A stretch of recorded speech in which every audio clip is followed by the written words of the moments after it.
Good morning, good afternoon, good evening, wherever you happen to be in the world. Welcome to tradertv.live. North American stock futures, once again, pretty mixed so far this morning, relatively unchanged, coming off a muted session on Thursday. We saw both the NASDAQ and the S&P 500 kind of fluctuating between gains and losses throughout the session yesterday before closing at all-time highs. The Dow did end up pulling back slightly after touching an intraday record high.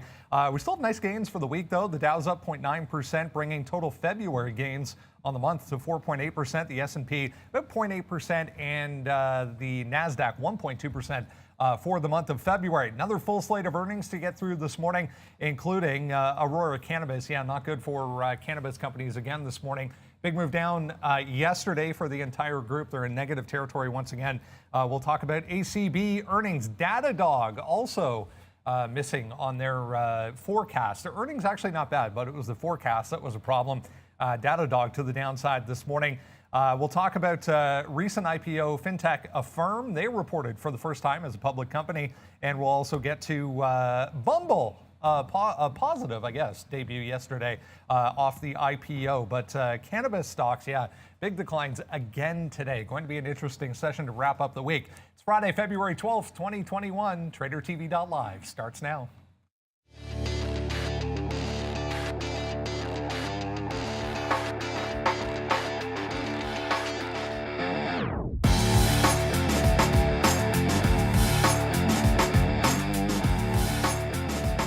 Here we go. Look at Asian markets from the overnight session. You can see pretty mixed here as well. China ending higher, 0.6, 0.45%. Everything else relatively unchanged. Let's go over to Europe, see how things are shaping up so far. More of the same here. Germany, 0.4% to the downside. You can see England, France, just slightly higher on the session so far. Look at North America next here. We have all three U.S. markets in red so far, but only just. TSX futures here in Toronto pointing to a slight gain. We have Brazil open trading lower. Yeah, Bitcoin back to the upside again today. Only 2% at this point. 0.5% for crude and gold as well. Both in negative territory. Good morning, guys. It is Friday. Holiday weekend. It's a long weekend coming up here. We have President's Day in the U.S., Family Day on this side of the border. So, yeah, markets close coming up on Monday. So we will be back again on Tuesday. Interesting session so far this morning, setting up here, you know, kind of muted, heading into a Friday, again, long weekend. We have Lunar New Year as well. So lots to think about heading towards the open here. Yeah, certainly lots to think about, as you mentioned, that Lunar New Year. So some Asian markets closed already. Some of the names and some of the themes that have been prevalent in the week on a day today where, hey, the market might not move much, but I promise you some of these stocks that we've been following are going to move. And I'm looking at $2 on Sundial, already at that low. Tilray just off of a $30 low, which is a big one to watch for sure. Got a couple of positions on. We'll get into those a little bit later. And we'll probably be talking again, and I don't know, it's been a week since we talked about Churchill Capital last time. And up 10% today because, and it's on our watch list, of course. And again, it's possible the deal's moving forward. We'll discuss that as well. Just can't say enough about how exciting a week it has been, just in terms of sheer volume. I think I saw that the last 3 weeks had done more volume than any period other than the start of the pandemic drop back in March of last year. So it is volatile. There's lots of liquidity. That means plenty of opportunity. That's what you've been seeing this week. And it's been fantastic to be able to show you guys and trade a lot of it. So already going to be anticipating a couple hundred trades today, if I had to guess, Sean. Yeah, for sure. A couple hundred trades will be on the low side for me. But yeah, no, look, when the volume's there, you got to hit the trades. So welcome, everybody. Thank you for joining us once again here on TraderTV.live. Look, I'm always excited. Every day is a great day for trading. I find if you trade the right names, the right symbols, the right everything. Oh, I don't know if you can see. I got a new. Oh, there it is. Yeah, this is a Valentine's monster there. So we got the Valentine's monster. I love you, and then there's a heart there with an arrow through it. So pretty creative. What's up to my baby girl? Thank you for all the art, and as you can see behind me, very, very proud of everything that she's done. But okay, anyways. Valentine's Day, happy Valentine's Day if I don't say it to everybody as well. You can follow us on Twitter. I'll probably be posting some stuff there as well. I put my sticky note up. Everybody likes that, so head over to the profile and you'll see the sticky note, guys. I'll put that in the chat soon. All right, guys, before we get into what is moving around here in the pre-market, let's bring in Valeria. Her last show working remotely. We're looking forward to seeing V back in the studio on Tuesday. Good morning, Brendan, and hi, traders. Happy Friday, everyone. Please support the community to this channel. Thumbs up, and let's get it started, Brendan. I think, yeah. Sorry? She's having an internet issue. That's fine. We'll sort that out. All right, let's talk about a few things here before we get going this morning, guys. We had Bumble making its debut yesterday. Finally, it was a little bit later on in the morning, but finally got open and trading. Did come off from its opening $76 price to end basically at session lows. We are kind of gapping up this morning, actively traded here in the pre-market. I want to talk about Roblox, though. Roblox was set to debut, we were thinking, at the end of this month. They've pushed now to March after disclosing their latest financials after market yesterday, guys, that were better than expected. This one coming out as a direct listing as well for... What was this? Roblox. Yes! All right, good. I have to trade Roblox. My kids are already all over me for that one. I told them I'm going to put them... I mean, they play Roblox like, I don't know, 25 hours a day, it seems like. So I'm excited for that one. And yeah, Neil, I mean, we were trading the Bumble. I don't know. Let me find out. I did trade it, and I put a post up here. Let's find out what time it did come out. What time did I post this? 12:47. So it looks like right there, about 12:30 or so, the Bumble came out. You got it. I put a big check mark on here. We did as per usual, man. We took the opening print there, 76. And then I just started firing off like normal how we get out of all of our trades there. And bang, bang, bang, bang, bang. Best out there, 79.50. That was near the high of the day. I guess that was probably 79.25, then faded back in. We got out the last 10%, or I think that's like 5% here. Not even, I think it was less than that. Once it breaks back down through 76, we let it drop all the way, Brendan, or Neil, I guess we're going to you next, down to 73. And then we took 76 again on the way up. It took another $1. So Bumble, for me, was to the moon. We had a great day yesterday. I think it was my largest net day for the week, and we've just been having a monster week. So backflips everywhere today. That was Bumble, and we'll look to do the same for Roblox. And I mean, I'm obviously very, very excited about El Coinbase as well. Yeah, I think Coinbase is going to be the most exciting of. Well, who knows? I mean, a Bumble should be interesting. Not Bumble. Roblox should be interesting. And just so you guys know, somewhat distracted me. Just $2 just broke on Sundial. It got 99.5 to the short side on that trade, but it doesn't have nearly as much momentum as the downside as I would have thought. Might be scalping a little bit of this outside just for a couple of cents here because it's not moving as fast as I would have liked. Oh, it's accelerating a little bit here.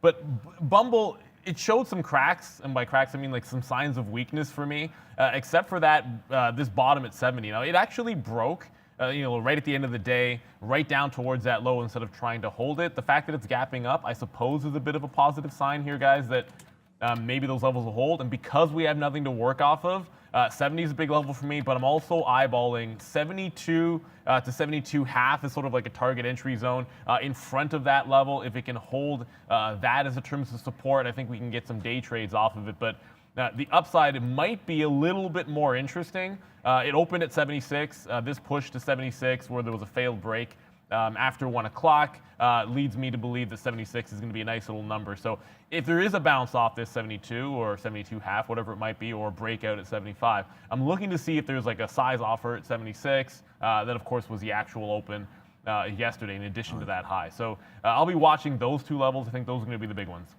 Okay, I'll show you this, guys. We were talking about Roblox a little bit there. We'll get into Bumble there a little bit later on the watch list this morning. But yeah, they're choosing a direct listing here instead of IPO, as we've seen Airbnb, DoorDash of late choosing IPO. But Spotify, Work, also the latest or most recent, I guess, direct listings to come to market. So if you're wondering, again, Roblox delaying or pushing it back until March when they'll make their debut on markets coming up. We'll talk about that, obviously, when it happens. But an interesting move there, guys. Direct listing instead of an IPO. There was a couple of people asking what the difference is, how they work. I mean, why don't we take a few seconds here, walk through the latest as far as direct listings are concerned.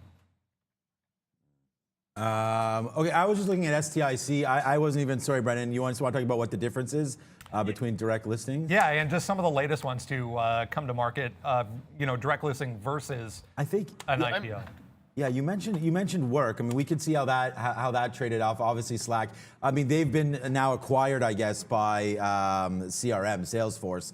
And if you go back to see, it was very, very similar. I mean, hopefully this will load back if we can get the work IPO or direct listing. And what that is of course, it's not early investing. They just come with the shares. We actually have a video out on how direct listings work. But look what happened here with work, though. It came out. This is why I'm not super excited that it is going to come out that way. It started to head south side here as soon as it was released.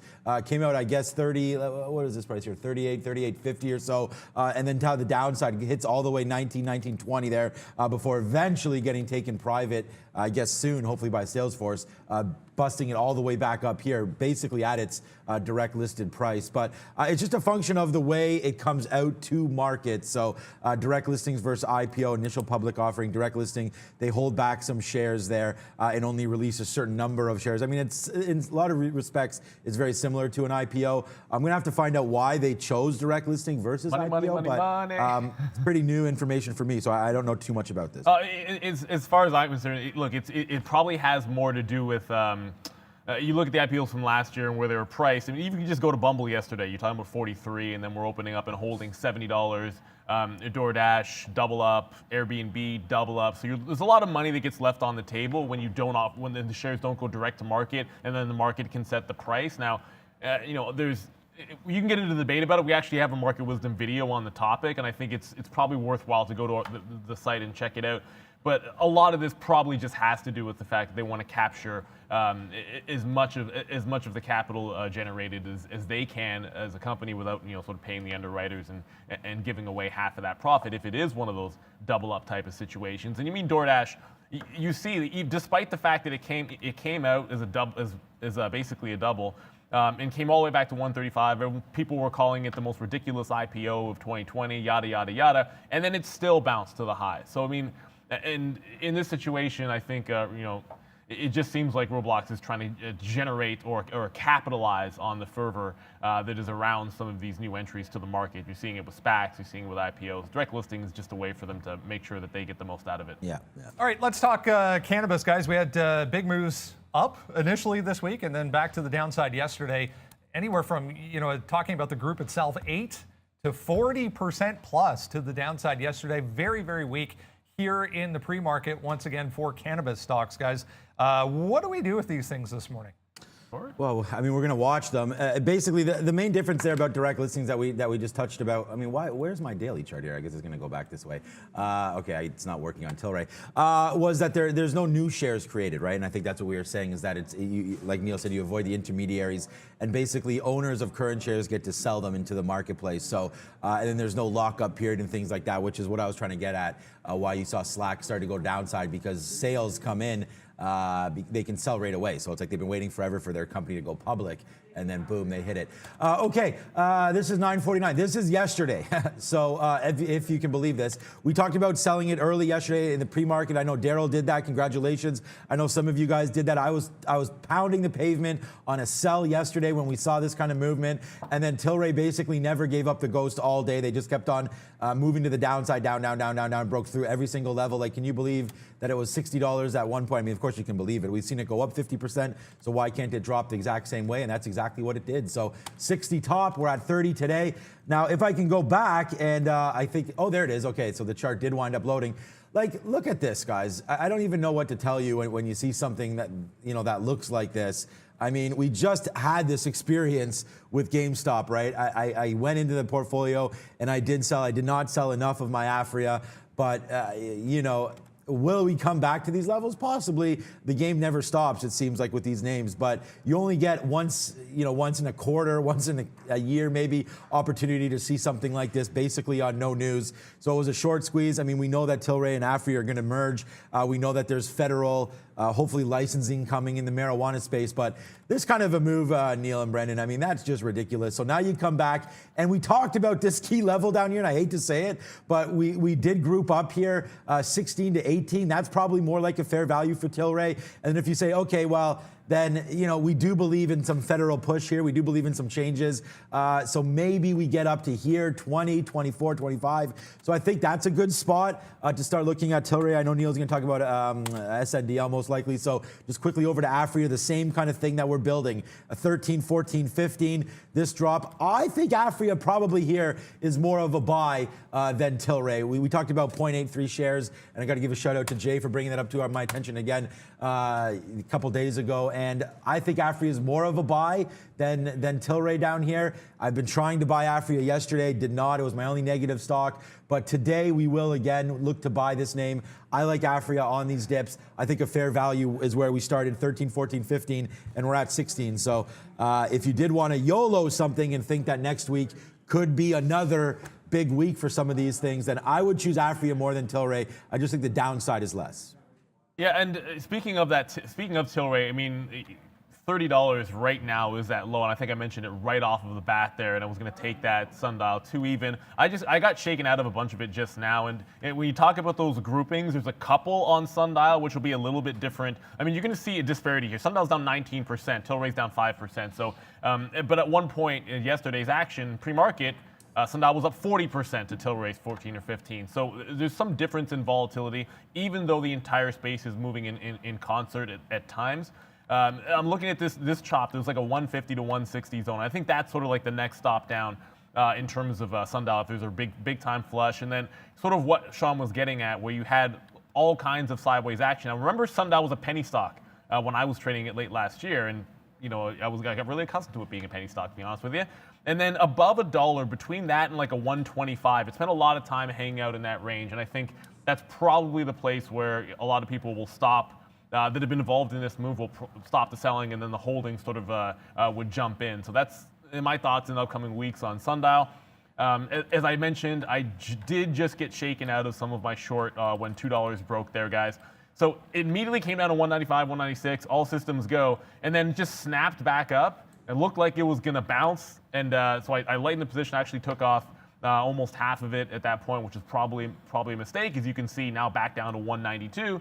I really don't have much of anything left. I'm actually holding less than 10% of the position now in sundial on that $2 break where I got 99.5, and it's like, if that's the best I could have got this morning, I'll be sick, because yesterday's short, just shy of $4, was an 87 short, and it went. I don't know. It went immediately into a halt, which I don't think I've ever seen a stock doing this much volume that immediately halts minutes after the open. So it was a very unique situation, and it was a $4 to $2.80 drop, which I've never seen anything like on a stock that was doing the kinds of volume that sundial did. So just watch out below if these floodgates do start to open up again. We can't talk about marijuana plays without talking about the one that I think is the best one to be on here. I mean, look, we talked about Trulieve. We talked about some of these other names that are going to be flying off, Curaleaf, Green Thumb, things like that. But look, this bottom, I just want to bring this to everyone's attention because I didn't do it just a couple seconds ago. Like this CGC, look at the volume down here that came in. Can you see, you can't see that. Can you see that? Yeah, okay, you can a little bit now, thanks. Right here, some volume came in yesterday at these lows. So that was basically the most volume you've seen all day in some of this, and it was right around noon, which is not you don't normally see big volumes coming in on stocks at noon. Even more volume here than there was at the close, which is strange, and almost just as much as the open was nuts, so we can't really look at that. But I just wanted to note, there's this area here, like 39.50, basically to 40 in here, and there's no point in zooming in, but I'll do it anyways. You can see this was just back and forth, and then eventually it broke it, and then that's when we gave us $2-3 to the high side there. Of course, we did close back down, so it's not like this is a great level, but I'm looking at it right now, and I think it can hold. So we'll take a shot. It's only 850 right now, so I'm not going to play momentum right now, but I think it's worth layering some orders, or at least taking a couple hundred shares, like whatever you're comfortable with here. There is going to be downside risk, but I think if you take this 39.50 and you use this level and then bump it down just a couple pennies, 39 even, 38.50, maybe $1 down, I think that's where you're going to get your support. So I changed my opinion here. I will be on Afria today more than Tilray, but as far as like a position that I really would trust the most, I think it's going to be Canopy down here at 39.50 if you like the weed space log. All right, just reading about Yeti as well, another one that reported aftermarket yesterday. The thermos maker, cooler maker, Yeti, up on a couple of upgrades as well. Not a lot of volume, but one to kind of throw in your back pocket. At the end of the list, if you want, YETI is the ticker there. If you haven't done so already, guys, I'll throw this up. If you might have been away yesterday and missed it, we have a brand new site that is going to be the home going forward for the morning note. So you can go to that link right now, sign up with Facebook, sign up with Google account, heck, sign up with whatever email you want, and you can have access to the morning note on a daily basis. Put it in your bookmarks, put it in your favorites, and you can have access to it on a daily basis. So we're still going to send the emails out for another couple of weeks, but after that, that website will be the home for the morning note, guys. So let's jump into what is moving around in the pre-market here. If you haven't done so, make sure you take that out. We do try and get it out to you well before we come on at 8:30. Let's talk about Disney first. Huge blowout quarter for Disney. We are down from aftermarket levels that we saw yesterday, but big numbers right across the board. Everything beat, including Disney Plus subscribers, guys. Big beat there. When you originally were talking about 90 million in 2024, and that adjustment is now to like on the high end 260, which is a fantastic number. It's incredibly impressive. Now their margins were a little bit lower when it comes to those new users, and that's just simply because of some partnerships with the rollout in India. So I mean, take that with a grain of salt because it was about the same if you took those numbers out. There's the one thing that some people would probably look towards as a pullback is, yes, Disney's getting a little more expensive. Yes, content spend is going to have to get a lot larger. They're spending like $8 billion or anticipating spending $8 billion. When it's likely to double or triple in the next few years. But remember the pipeline that Disney has, and it is all about the streaming. There's a recovery play aspect to this here, but right now the story is about streaming. It's a new business for them. It's more of a growth style business. So you have to think of this as a Netflix in some regards. With a bit of a backstop and I think a stronger support of that catalog. It's basically free money to have Star Wars, Marvel, and then all of Pixar, which is absolutely incredible. All this said, it got to 200 and made a little bit of a bounce down. It just simply would not surprise me that this is a time where there actually is a bit of a pullback. Now there was that dip that we saw earlier, a couple late in January, all the way to 160. That was about a 10% move back or pullback. If you put the same type of move back in, you could get back to like a 180 in the next couple of sessions here, and I just wouldn't be surprised to see that happen. So my anticipation today is Disney could end up being a bit of a sell. It's only done 260,000 in the pre-market, and you're going to look at this here and say, okay, well, there's a 193 a couple of times off the bottom, and it just broke through to the downside. Why aren't you taking that trade? It's 852. I'm not trading a low volume stock at 852 into the short break, but actually would have been an actionable trade at 930 if I saw something like that, guys. And I'm already involved. Sundial at 185. What am I even doing here? Okay, so guys, I mean, look, we can say everything about Disney here that we want, but I mean, literally, I've been pumping the tires on Disney since $80, and I've been saying to buy it ever since then. I'm loaded up. It's now the #1 stock in my portfolio. Every single time we had a break here, I was buying Disney hand over fist, and I mean, and again, I did purchase some of this down I actually have an $80 print in my account. So 80, 90, all this stuff. I've been loving Disney for a while, been a huge investor of it for a very long time. And I do see on here, yeah, I've made already Merch Friday a thing. So those of you guys that were talking here about casual wear, yeah, that's what we're gonna do every single Friday. I'm gonna take advantage and relax because, we're traders, right? So we're gonna wear this, we're gonna relax, we're gonna have our hoodie on. You could pick up our merch as well if you did want to. But yes, we have a whole bunch of things up there. I want to get some hats going on there as well. Disney today, so yeah, look, we're already looking at that. I put the Post-it note up. If you want some real levels, you can check that out. But 196 here, that was the top yesterday. Basically right as earnings came out, then bounces back down and then bang to the upside when those numbers come out there about ARPU and things like that. A little bit lower average revenue per user than expected, but more Disney Plus subscribers. And then I have 91.50 to watch out here as the downside. It's basically right here. It's just this level here, 91.30 as a low where we topped off yesterday in the afternoon before the earnings came out. So Disney falling down. But I mean, look at the futures. We are coming off here. It is a long weekend. Don't forget about that. There could be some profit taking. Market's still at all-time highs, guys. Every day seems to be moving higher and higher and higher. So look, it wouldn't be surprising to me if some people took some profits on this Disney move. I mean, people are long like 140, 150. This has just been a huge move. Disney doesn't normally go off like this, so I think there'll be some profit taking. I'm going to watch out for that 190, 150 level. Another one, yeah, market looking a little bit weak here. Another one looking a little bit weak. We'll talk about Datadog here next, guys, the analytics and cloud computing company reporting earnings as well after market. We did spend a lot of time kind of paying attention to this at the end of last year. It has gone to sleep slightly. Not very active here in the pre-market, but we are looking at beat as far as earnings are concerned. The forward-looking guidance, however, a problem for Datadog. Not great here. No, not at all. And just note, 30 did break on Tilray. Of course, yammering away, I didn't have a stop order to catch that. It's now down to like 29.20. That was the reason why I was sort of going over and taking some shares off of that sundial position, because it just fell even further in concert. Datadog had actually been sort of already rolling over. If I can pull this is a daily chart here, guys. If I can sort of pull this over, there was a bit of a double top. Now, not at 120, but if you look at it, let's go in more perspective here.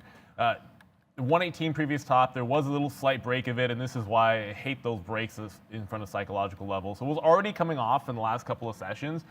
This just feels like it could be ripe for, and it's not to say that the market's going to crash today or anything like that. You have a long weekend coming up. You're rounding out all the big names coming through in earnings, and certainly the market just eked out new highs. You could certainly see some pullback in some of these stocks. That's why, even though down 5%, Datadog certainly could come back into like a 103, 104, and that would not be a surprising type of play. Unfortunately, it's not even Disney. But sorry, there we go. Datadog, 50,000 shares in volume with a 30-40 cent spread. So as much as I wouldn't have loved Disney on a breakdown, this has already broken through this sort of 112 sort of floor that I would have liked. And maybe you get that little move into 105, something along those lines. 110 still stands out there for me. I would probably rather play into a fade play on Datadog than anything else. Disney I might be a little more aggressive with because liquidity will certainly be a little bit better in that name. But if we get any kind of a pop off the open in Datadog, that will be interesting to me if you can catch it around this like 112 using the pre-market highs. Is an area stop, because I think hard stops could be a trouble in Datadog. That's the only way I'll be looking at it, but the volume just too low to have any kind of an actionable 930 trade. Okay, and what we're doing right now, guys, is just going over. I know Brendan talked about this, but make sure you click here to re-register yourself for the watch list. And then on here, Disney, cannabis stocks, we've already gone through there. Datadog, next will be Churchill, Affirm, Fisker. Yes, sir. We've got that Fisker play there, and hopefully that one will keep on going up. I guess that's a... There we go. I guess that was a good one. And then PayPal Space. Everything's on here. So, guys, definitely sign up if you can for the morning movers and grab that ASAP and go through these names with us as we'll start discussing more and more. But, yeah, Datadog, not a great number. So look to see if that gets faded off. I mean, look at I don't know if there's something's happening here in the market or not, but it doesn't look like it. Just a downward movement here on the futures. So I would short all the weak names, obviously, like you guys already know. So Datadog is one of those. Okay, let's continue along here, guys. We'll talk about QuantumScape. Yeah, QuantumScape popping up here this morning. Another one that's starting to fade off a little bit, QS.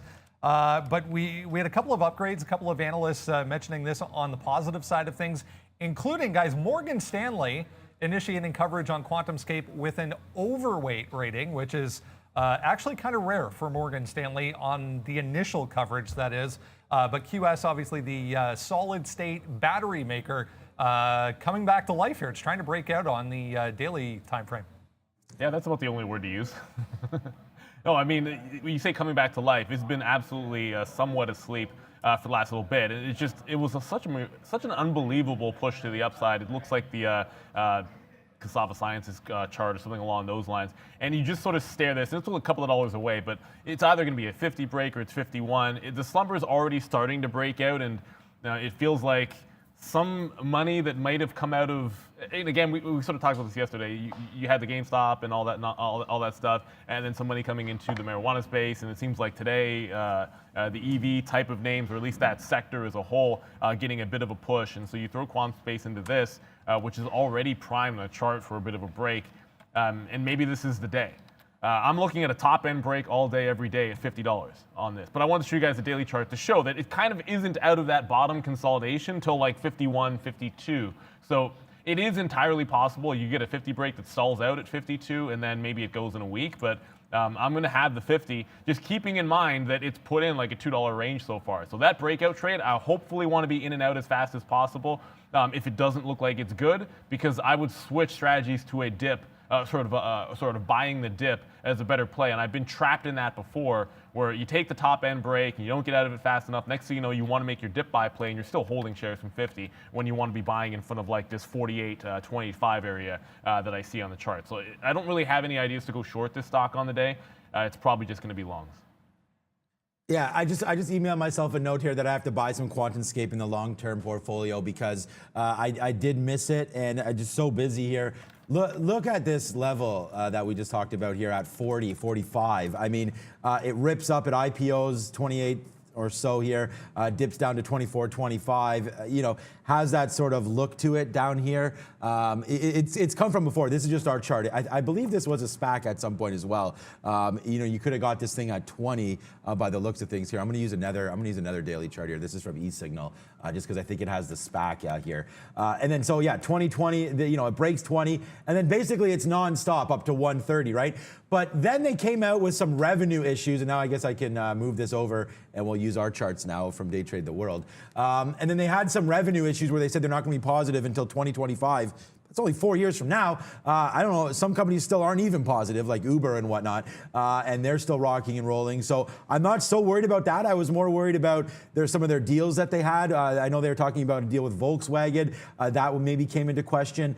But look, solid state batteries, I think it's made a big difference in some of the PC game there, as those of you guys know that build your own computers and whatnot, solid state batteries. But 59, 50, Neil just talked about a 50 break. I think that's great. But look at the bottom, and this is why I'm going to put it in the longer term portfolio right now, because I mean, it sort of shed its ugly head here. I mean, 125 all the way down to 50. It caught a bounce at 50. This looks like Fastly to me. If you guys remember FSLY, and we talked about that. I got long in the 70s on that name, and we'll check where that is now, FSLY.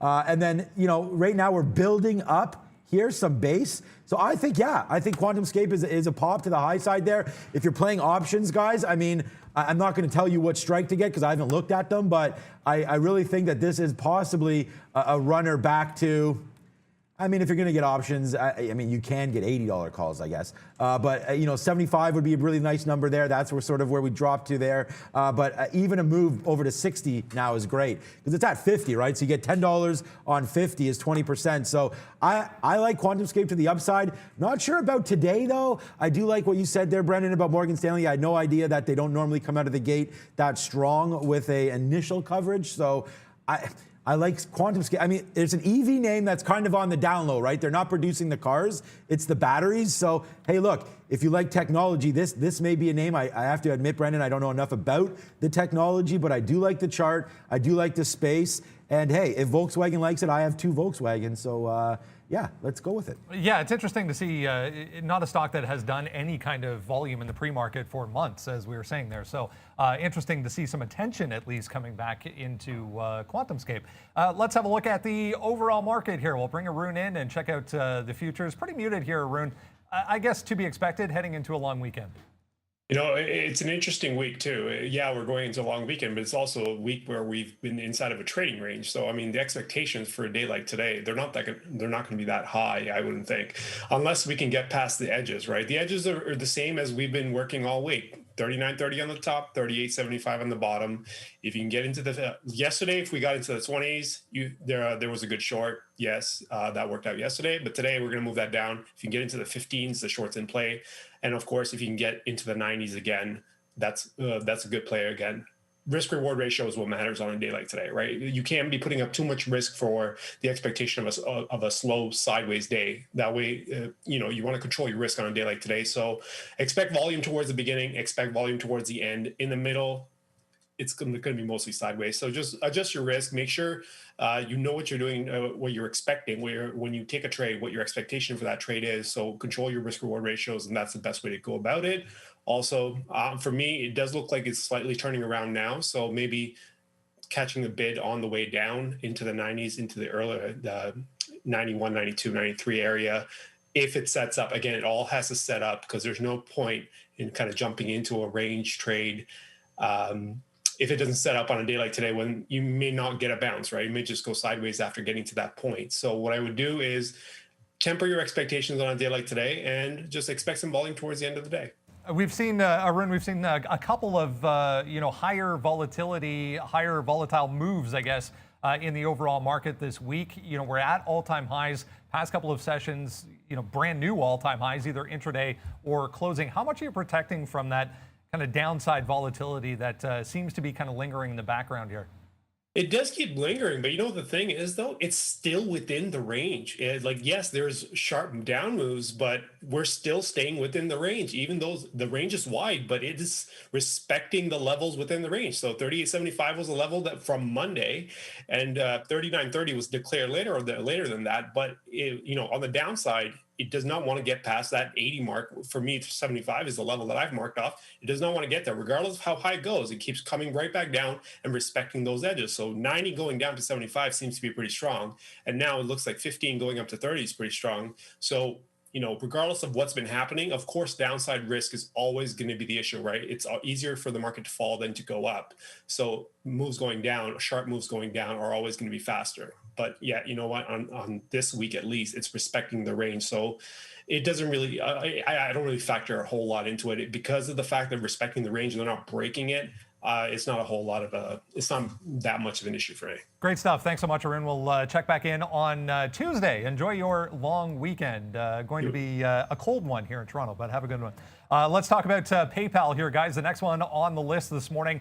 Big move down late in the session yesterday after the CEO came out and said they will probably not follow Tesla in investing actual cash into cryptocurrencies, Bitcoin, but they have already, we've talked about it many times, many different products in the cryptocurrency space, but the CEO did come out and say they probably will not follow Tesla in investing actual cash into crypto. So we can show this move, guys. Just want to highlight, yeah, this was the move down late in the day after those comments were obviously up from that.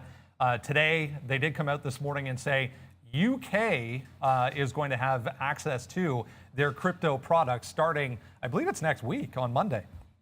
I would just say that, and I know, Sean, you can definitely talk to the stock very well here, but when it comes to the statement that they made, it just feels like because of what happened and with Musk making a statement there and their involvement already, it's like they had to say something, and if you're not doing it eminently, then you're going to basically say it's not happening.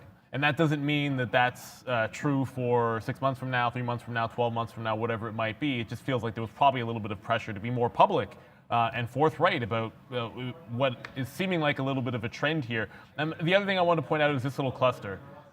You can't ignore things like this. We talk about this all the time. It's 278 to like a 287 area. And then when you get a dip like that on news, the first thing that should come into your head is, okay, like A, is it legitimate? And B, where are the bounce points if you're going to be a day trader? So you look at those clusters. If you notice that one from before, that floor holds up rather nicely. Now you end up getting the gap up into today, but I'll still be eyeballing that cluster. Just worth noting, it didn't quite drop all the way to the bottom of that. So that 278 to 280 area never actually got tested. Now that would be an interesting one if it ever got down there on PayPal.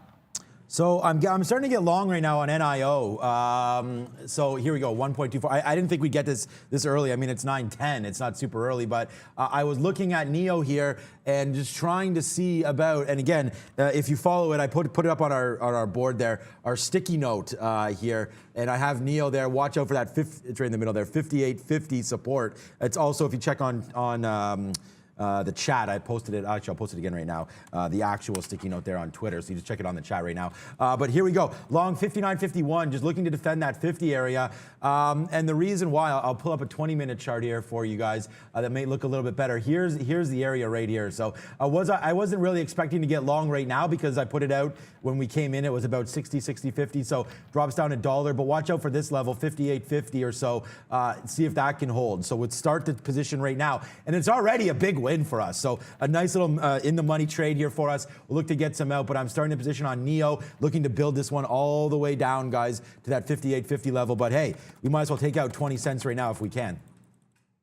All right, let's talk about Churchill Capital here, guys. This is an interesting story this morning. Up significantly in the pre-market on an SEC filing, it would appear, that suggested that the majority ownership in the SPAC has changed hands, in fact, to a group led by this Magnetar Financial and Magnetar Capital, which, if you go all the way back to 2017, invested in Lucid Energy. So this is supposedly the Lucid Motors SPAC. So this Magnetar Financial and Capital invested a whole bunch of money, $250 million, in fact, back in 2017 in this Lucid Energy, guys. So, I mean, where there's smoke, there's fire, I guess. First of all, I want to applaud you, Brendan, on the detective work when it comes to this story. So, and I think that's, you sort of said it, hit the nail on the head there. Where there's smoke, there's fire. At least that's what this 10% move, and now 8%. There it is, Mr. Cowboy, Brendan, maybe the GOAT, but either way, yeehaw for sniffing this one out. Maybe that's why we're at fresh highs, or at least attempting to break through them and up that 10%.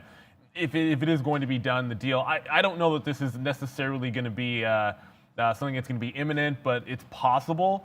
It feels like an opportunity. Well, I mean, I would have been looking to fade this because it's a little spurious and it's not finalized. And you also had that double top, and I would have wanted to be fading into this play. Now, there were better pre-market trades, and I'll get into INO in a couple of minutes because we are getting to that on our watch list. But I'm going to watch the trade that I probably would have been all over, and that would have been 35 off of the open, pre-market low break. It did bounce off at once. It looks like it's on the march back to the upside. So if there's any juice to this, certainly a blow through of 35, which incidentally is a nice little round number in addition to being the pre-market low, is the first level and only level on watch for me right now on CCIV. I wouldn't want a top break. I'd rather be long going into it. And if it cannot break through there, it might just be one of those sell this off because it was mostly hype and we don't know anything definitive. Money. It's already starting here, guys. We already got the big hitter for you. A 59.50. Look at that bid there. We basically pick up the bottom. And again, we talk about this all the time on the show. Like, you saw me get into this trade. You saw it fill. And then now bang, a little bit out there. We'll see what happens at VWAP. I do have an order upside here to get out the rest, or some of it anyways. I'm already out of a third of the trade. It could still go down, I don't know. But we're getting out now as we approach this VWAP. I'm not taking VWAP too seriously because there is pre-market, and obviously this big, huge spike here at 8 o'clock is going to affect some of this VWAP here. So volume-weighted average price. People say, what is VWAP? But it's volume-weighted average price with an A there. So we have another order to get out to the upside. But hey, guys, a 50-cent win already. So, I mean, we're going to get the hot dog machine out at some point, but it's already coming out and blasting away now. So a good trade here on NEO. And like I said, I do have some more downside ideas as well on this one. But for right now, let's take it off before we get open. NEO does tend to fall off the open, so I'm going to get a little more out now. More earnings, guys, to get through. Affirm, the recent IPO in fintech, reporting aftermarket yesterday as well. They posted a Q2 net loss of $31.5 million, about 45 cents per share, kind of in line with expectations. Their guidance, again, a little bit of a problem. So Affirm downside on the morning here in a big way. So, 8.2% so far. Coming back into some of these levels that we tested in the aftermarket yesterday. We haven't really touched on this, guys, since the IPO, but definitely doing more volume today for Affirm.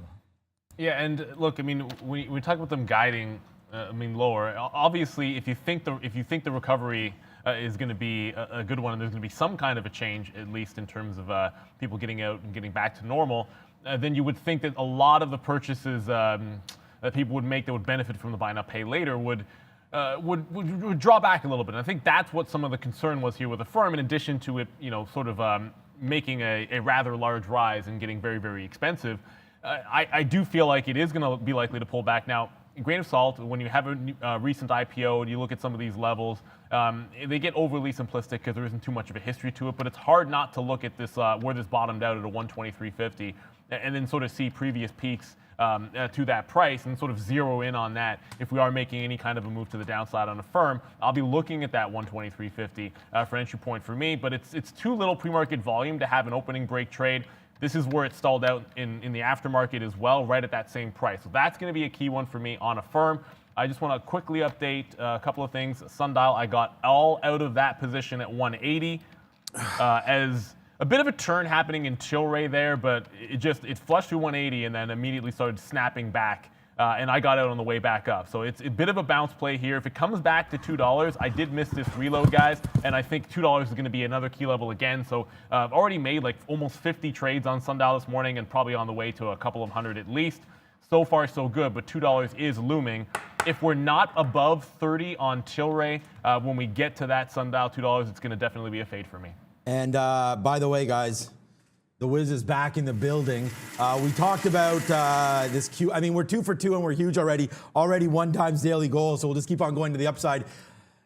What else can I do? I mean, we talked about this 50 break earlier on, and I took it, and yeah, we take it out for 50 cents. Now we're 80 cents in the money, and bang, there's another out for $1 a winner right now. So now we're just walking on water today. This is going to be a big day. I can already sense it. We're already up huge, and yeah, there it is, $1 in the money on QS. I emailed myself, like I told myself, and like I told you, that I want to buy QS today. I want to buy Palantir today, and here we go. Another look at Brendan instantly up $1. We're still ripping. Let's go, QS. Another big one, guys. Neo ripping to the high side as well. So that's a nice little 30-cent win for us. And now $1 and change on QS. We'll post that up on Twitter. Let's go. The day has just started, and it's chicken dinner wintertime. I have no idea what we're having for dinner, but that chicken looks mighty tasty. Let's throw that on a barbecue. Little cold for barbecue today here in Toronto, but wow, a big win today. We're starting it off right. Money flying everywhere today, Brendo. I hope you're making some money too. Not yet, but we'll get there. Fisker, guys, another one in that space, making moves to the upside here.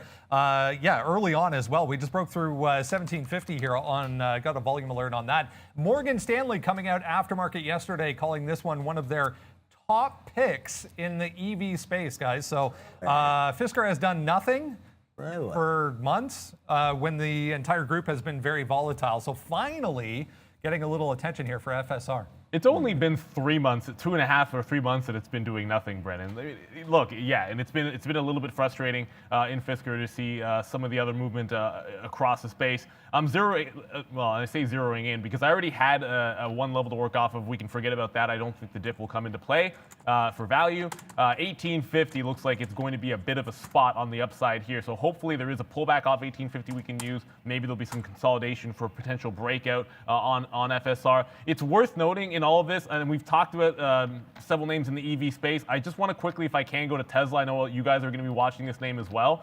Tesla going the other way. It just bounced once off 800, now retesting the low again. Tesla's down 1% on the session. You've seen the market teetering a little bit. So as much as we're going to talk about good looks over in quantum space and solid state batteries, and as much as Fisker's picking up some steam to the upside, you are seeing Tesla under some pressure once again. And if that 800 goes, I mean, that could be an interesting little day trade, just on a breakdown type of trade. If this market is going to be red today, I mean, Tesla through 800 feels like a bit of a no-brainer. It's now bounced one time. I mean, I had the low as literally 800 on a dime is the pre-market low. Yeah, hey, Gabriel, thank you so much for the kind words there about on hitting the daily goal. Seems like every day. And yeah, you're right. Look, you do have to up it. I only say that to you guys so that you understand sort of that there are some opportunities to trade early and sort of make that money early if you take some of these plays. And it's just like, believe me, I was like 10 times my daily goal yesterday by the time the end of the day hit. So there was no problems there. But I'm just giving that because we do take a policy here that we're not going to show you P&L. So I'm just giving you guys an idea on what kind of wins that we're having here. And it's just another one, like DJ College says here, for QS. I mean, $50 breaks, $51.25. We're going to hold the rest of these. We're going to see if we can have some diamond hands and join the Reddit crew there as well on these plays. So we're going to look at that one. I don't think it's on our list today, but Palantir, everyone's talking about it on the chat, and why not? We've made a hell of a lot of money on this stock, that's for damn sure. And everybody that's long with us, $10, $9, things like that. It's been a great run. And honestly, you know what? It's been a little tricky in the day. I wait for it to dip down before we start buying it. So I don't think we'll hit it right off the open, but I'll give you some levels. So I think this is why I said I'm going to start to buy it today. I love to get it in this 30-31 area. I don't know if we get down to there. I've told you on the show, I told the wife the other day, I've told Neil, Brendan, everything. I'm going to be buying Palantir up a lot if we do get that market correction. I love this name. I think there's a lot of high side for this stock in the data area. Tech stock. It's been waiting to go public for a hell of a long time. It has the right people behind it. A lot of contracts. I love Palantir. You guys know that. I'm not even that long anymore. That's why I need to get more. So it's not like I'm bigging up my position here. It's not a big deal. But look at these levels. We did touch down yesterday at 32.60, 32.50. So we're going to look to defend that. We'll see if we get some lower bids on the downside. QuantumScape's still running. So I do like Palantir today. But one thing I don't like, and it's what time is it? 9:20 right now. Like 1.1K. Guys, there's over 9,500 of you watching right now. And we're not going to be here Monday. So show us the love for today. Monday's a holiday. Let's get that to 2K right now.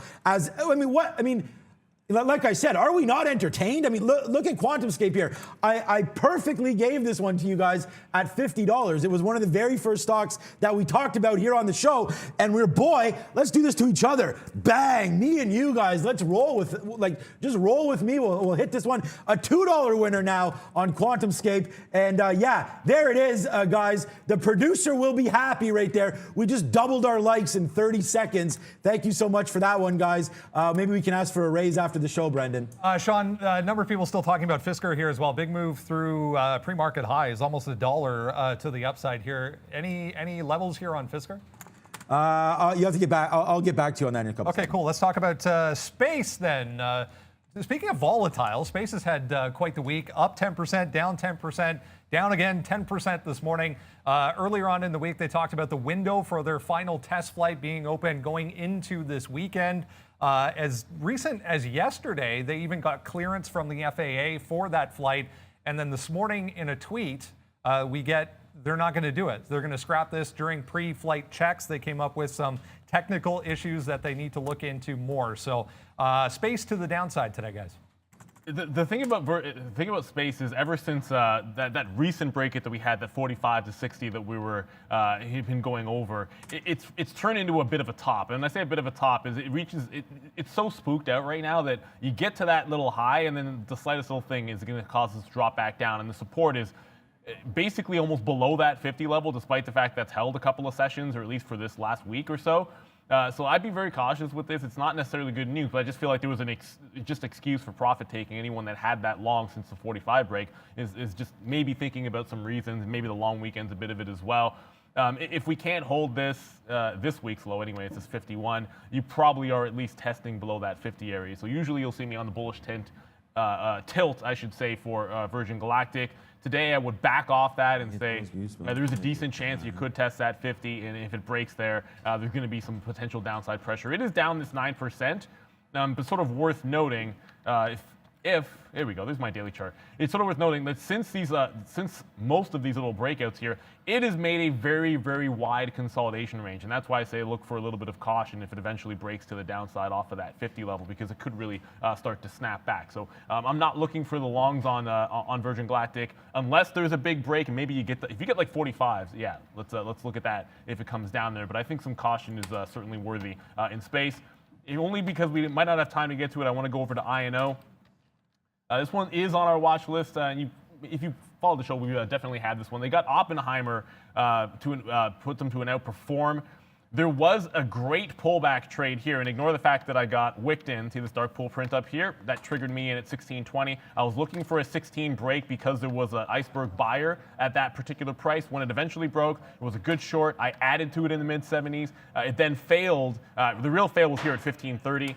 And then a big order stepped up. 110,000 shares at 8:20 in the morning stepped up on the offer. I shorted in front of it. It consolidated and had one flush. It comes right back. There is still a seller, and as long as it's there, I will be short in front of it. You can see I have 79s. There was a seller at 80. If that breaks, I'm getting the heck out of the way of INO, but there was a large pre-market seller on that one at 15.80, giving me some support. And I'm hanging on to a little bit to see if we can get back down to that 15 level.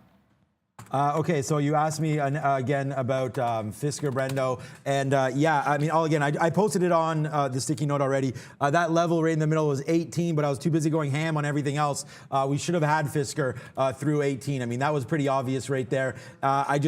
again, was too busy with QuantumScape and Neo, ringing those registers that I completely missed this one. But I like that 18 break. And I actually just checked my own account. Finally, I'm back in the money. I just checked. I'm long at 1642 on Fisker, so that's good. Neil already mentioned about that it's been sleeping for a while, and it was. And I'm long 1642, so I think I got it probably like in here, and then didn't cash it out when we went all the way to the upside. So it's nice to see that it's starting to go back. I have to check the date. I'm not sure about that. It's not a huge position for me. I much rather prefer STIC. Well, I mean, I prefer Fisker, but I'm not in love with the EV space right now. I just think it's a little frothy, to say the least. That's why I prefer that QuantumScape rather than a name. STIC is BarkBox. It looks like this one's starting to go back upside a little bit as well. We're in the money on that one. And then my other SPAC that we like, Bill Foley Transmine here with BFT, which those of you guys know, I'm going to give you some homework. If you know what stock this is going to turn into, which company this SPAC is going to turn into, put it in the chat here and let's see. And let's do a quick check here on likes again. Wow, 2.5. So we just got 1,500 likes there in a couple minutes. Thank you so much. Someone said, do we get paid for likes? No, we don't get paid anything. YouTube doesn't pay us anything. We don't get bonus for likes. The only thing is the show's for free. So we're trying to get that YouTube algorithm to be like, hey, these guys got a lot of likes. So let's throw these guys. Wow, okay, chat.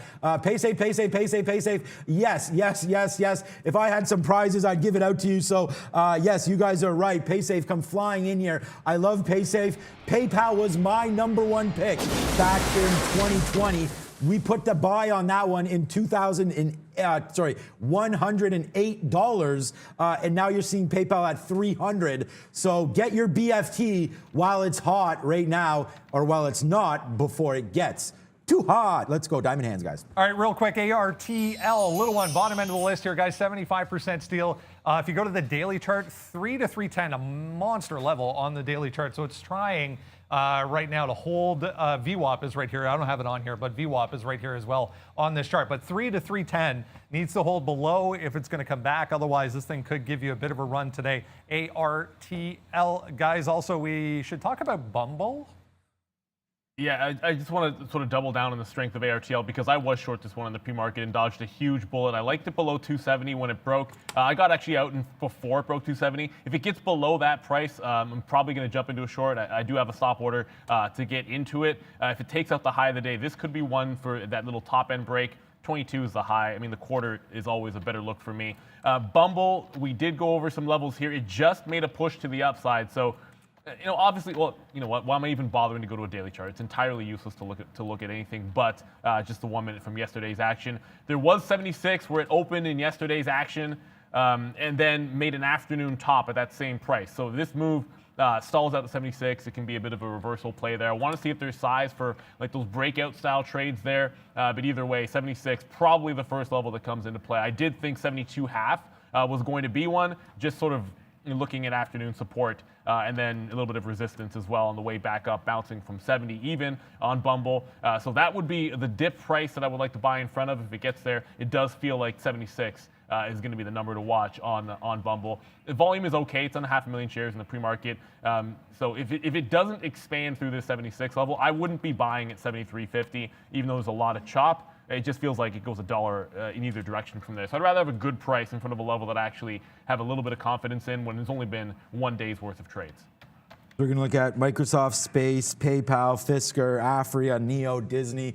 Okay, here's the, again, just check it out on Twitter there. You can check out, or get our watch list. I mean, just as effective. Fisker there at a buy. I don't see there's Palantir. Palantir there. I don't see Neo is what I was going to say. It's very, very small today. Again, there's not much interest today in some of these opening trades. So we'll have to wait on that one. But right now, QuantumScape still that $1.20 in the money. Neo 50 cents in the money. So we're 2 for 2 today. We're going to watch this Space 52 level. I think we'll go short if we can get down to there. I don't know. It's down 10%, so it will be SSR. I'm not sure. I'm not sure about Space, but I'll try it through 52. It's not going to be a big one.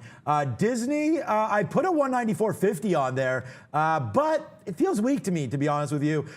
It's a big stock. It's up 1%. I just wonder if there's going to be profit taking. So we're going to watch out for this 191.50 level. I don't like some of these wicks that just happened, so I wonder if I'm going to get short by accident on a dark pool print on a wick. So we'll wait to see. But 191.50 there is going to be the short play. And then I mean, we don't get down to yesterday's lows, do we? Or the afternoon lows, do we? 188. But we'll see. I'm looking at this sort of piled up area, which is 190. I don't like to only take $1.50 on Disney, but if we have to, we'll do that. And then we're looking at Afria. I just would like to see this one get back above a little bit here. Oh, it was CGC. That's what it was before we go. How much time do we have? Oh my God, 30 seconds. Yeah, CGC's already broken that level, 39.50. So watch out for that on a break back to the high side. I mean, it's going to be right here, so I am going to watch this CGC here. It's already bouncing right off the levels that we like, so watch out for 39, 39.50. The bottom is 39, so yeah, it's the spread. I mean, look, the spread is nothing, but there's no levels, so we're going to have to watch these things get wiped out, but I do want to keep an eye on cannabis today for sure. There's that countdown. It looks like we already turned off of $2. I wanted this trade like yesterday in Sundial off of the open. That's not going to be the case, but here it comes, end of the week. 2 and 1. Ring that bell, Lucas. I mean, look at NEO, guys, right now. We're long at, still at 59.51. We just got some out beautifully there on the high side at 20. So let's see how high it wants to blow up right now for us. That's NEO. We're still watching that one. And also going to be looking at this right now at $2. We're basically, I want to show you the level so you guys can see it. I don't see any gigantic size around here on Sundial. It's only about 500,000 shares, which is basically nothing. And Tilray is approaching that 30 and trying to get there. So first look, I'm going to see if I can't fade off of it, and then it'll be a long break if it breaks through $2 even on Sundial. Yeah, okay, we're looking at the same stuff here as well, Neil. Both you and I looking at some of these names. NEO is still going to the high side, so still some work to be done with NEO. We'll see how high it wants to go. We're waiting to get out. Okay, back down now a little bit. The market trying to fade off. Watch out here. We got to watch our QuantumScape, guys. Oh, how did I actually miss that one? Like you saw me actually try to get some in the 90s there on Sundial. Right back down to like a 185 price range, guys. If it comes back up, I still like the punch through 2 if it looks like it's going to be one, but the sell action is just too harsh until Tilray approaching the low of the day. Sundial 175, 178 current pre-market low. We'll see if that has any significance to it. Might take a breakdown trade if that's all I can get. So we tried to get some more QS there at VWAP here, 50-50, but we missed it. So missed opportunity. We'll see if it comes back down.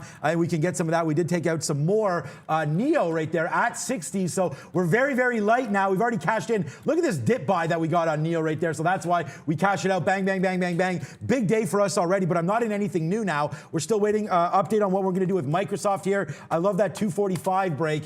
Let's see if that does happen. It's coming back down into an area right now where a long isn't horrible. But QuantumScape, bang! What a big winner right there. The money comes spitting out right now on QS. Let's go, guys. Big trade here on QS. Yeah, and there goes right back up to that 2 level. I just got 94s, and here comes 2 even on Sundial. It could be a bit of a break here. I tried to get that 180 on. I said it could be a turn because back above that 30 is Tilray, guys. So actually, yeah, it just broke. So I think $2 is likely to go on Sundial. I'm going to make a quick reversal. Now, I'm at the money on the short, but it's a reversal to a long if that 2 even breaks rather than holding through. It's about 1 million shares on that offer if I can quickly show it to you guys. So I got to watch this one glued to it. Okay, guys, $3 in the money now on QuantumScape. It just touches 53 and doesn't break. No. So we'll put an offer there at 53. Let's see if we can get that. We're long at 50. That's a party time for me today. Big time trading over here. NEO, we're very, very light on it. We're going to look back at that. Microsoft, I'm still considering a dip buy on this one, but I would rather see it make some moves higher. But look at the NASDAQ, man. That's why I'm debating on getting out of some of this QS as it just keeps on going to the downside. What did I have short? I was looking at Space. So let's see if we have Space. Let us know if there's any names you guys are watching right now. I don't think Space is even open yet. The NYB is still stacking here. So watch out for a 52 break here on Space, guys. Yeah, and wow, unbelievable. I actually got in too early. The stop did not break on Sundial, and I actually got long before it broke 2 even. I just caught it the second time through, and I had 3 halves, so not even that fantastic of a price here. You're seeing it go absolutely nuts. So this was actually getting in way, way too early right here. It looks like if we can hold like a 95, it might try to shake some people out, and then we can try to dig back in, guys. Okay, guys. Yeah, glue moving around as well. Just here. Okay, so QS comes back down, and we get that long. So let's just get some out now if we can. Again, I'm very, very nervous now about these futures. We don't want to throw good money after bad money after good here and just keep on doubling into some of these positions. But what another great buy. Boom! We are just owning this one today. QS, man, who's your daddy right now today? As we just keep on going to the high side. Buy, bang, bang. Let's just get some out. We're pretty light on it, but we're loving QuantumScape today. We talked about why we like this name. Morgan Stanley upgrades this one, and we're just running this stock, Neil, today.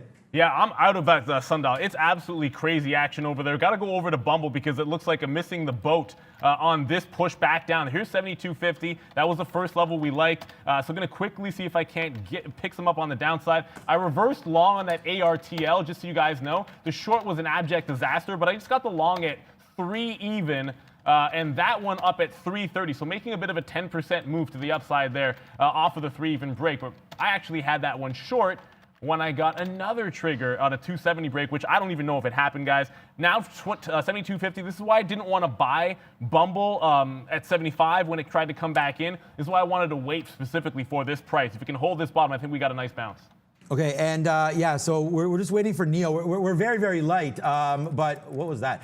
We have no more shares. We're just holding on. I told you, we always hold on to a little bit of our Neo just so we can watch it. I do have some bids on the downside, though, 58.70 hopefully coming through here. 59, we're going to watch some 59.05s as well. We'll see if we can't defend that right now on Neo, but that's one position that we're looking at here, defending that 58 and then getting out at 57.50 if it does break, guys.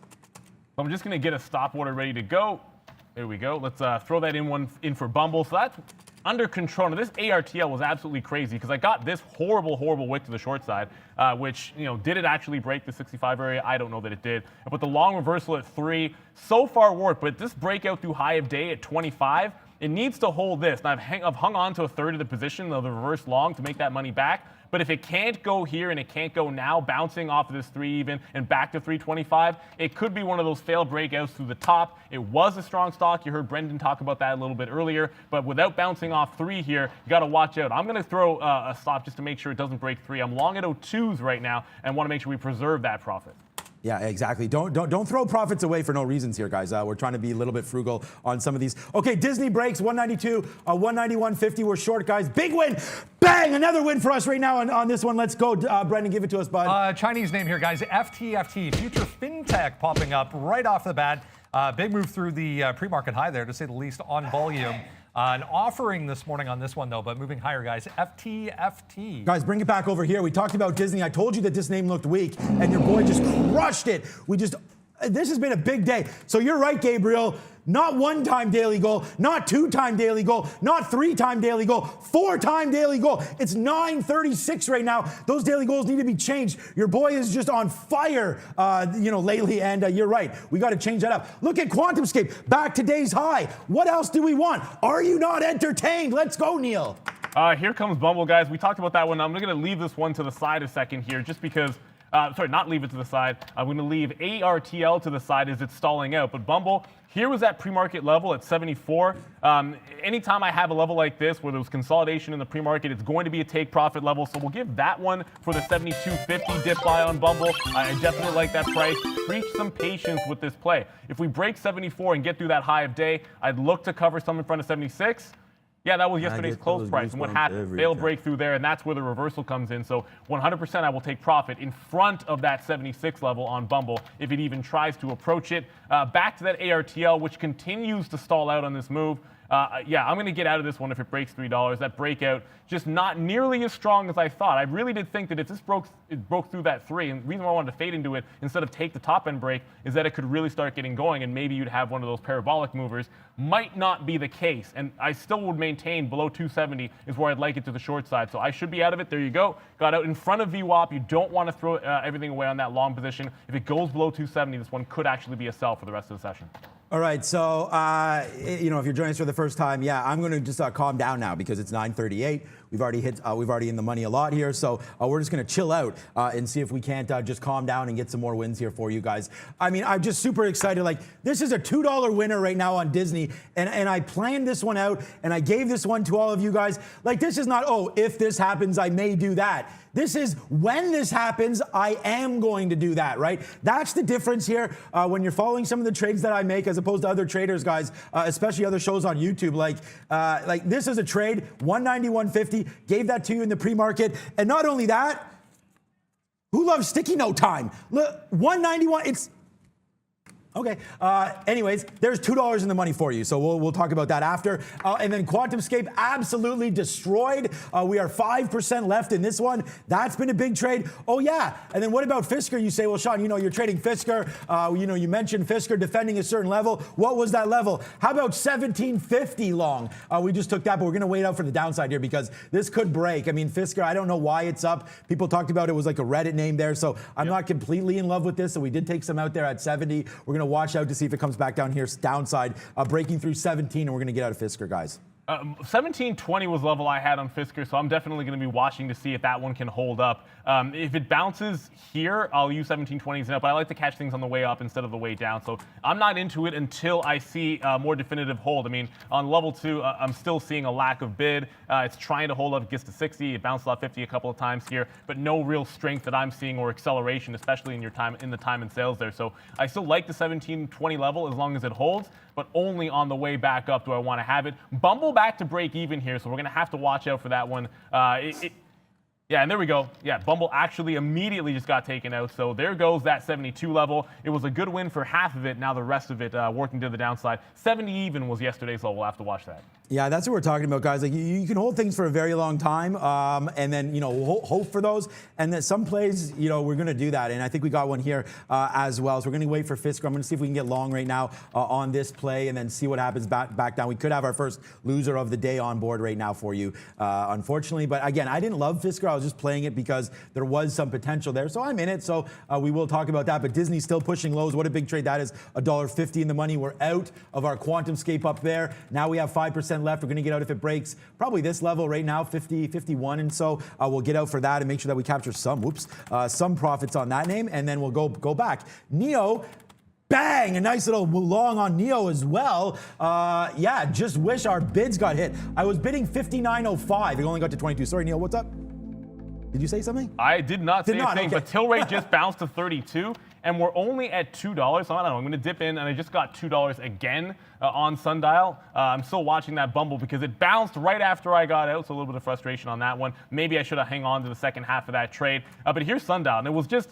Look, I noticed that Tilray was bouncing through 32 and at its high, and we're still at $2. So this is the second time I'm trying the long on Sundial here. It just broke that little high there at 205 off the opening range, and it's trying to go. I think the next stop, the upside, there was a cluster at 220. That's what I would be targeting. So as much as I should be taking some profit here, and I will, there's a bit of a level at 210 that's worth noting. About 1 million shares. Actually, 1 million shares isn't even that much, but certainly going to start taking some profit in front of 210, then 220 would be the next level upside, guys. But 2 finally giving a winning trade to the long side after trying it several times here.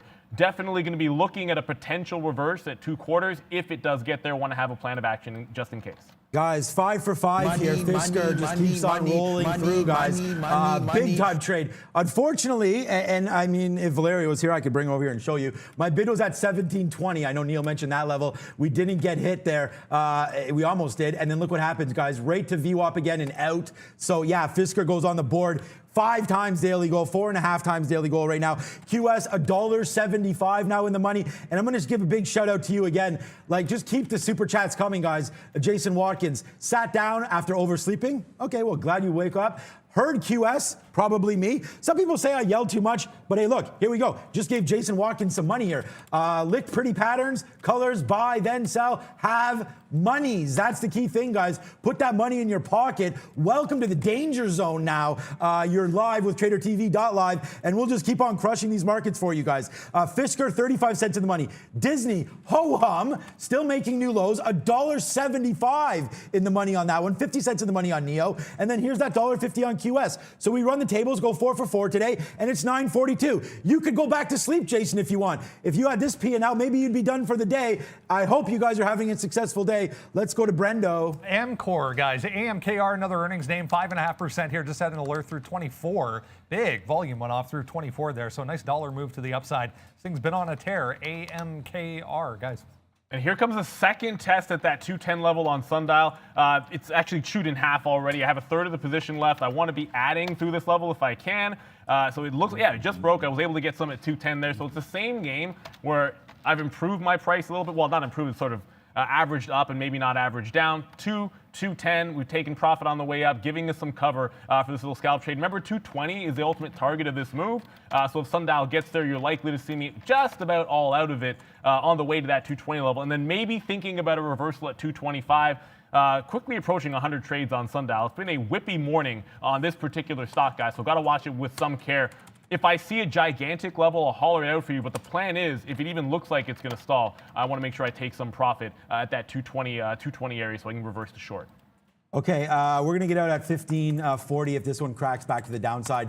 And that is Afria. We did take a long through 16 there. Sorry, 16.25 long. I don't know why it was 16.25, but I'm guessing because of these highs here. I must have put that in when we were talking about marijuana stocks, but I do like CGC a lot better. So we will have a loser on board here, it looks like. But has anybody checked out Disney?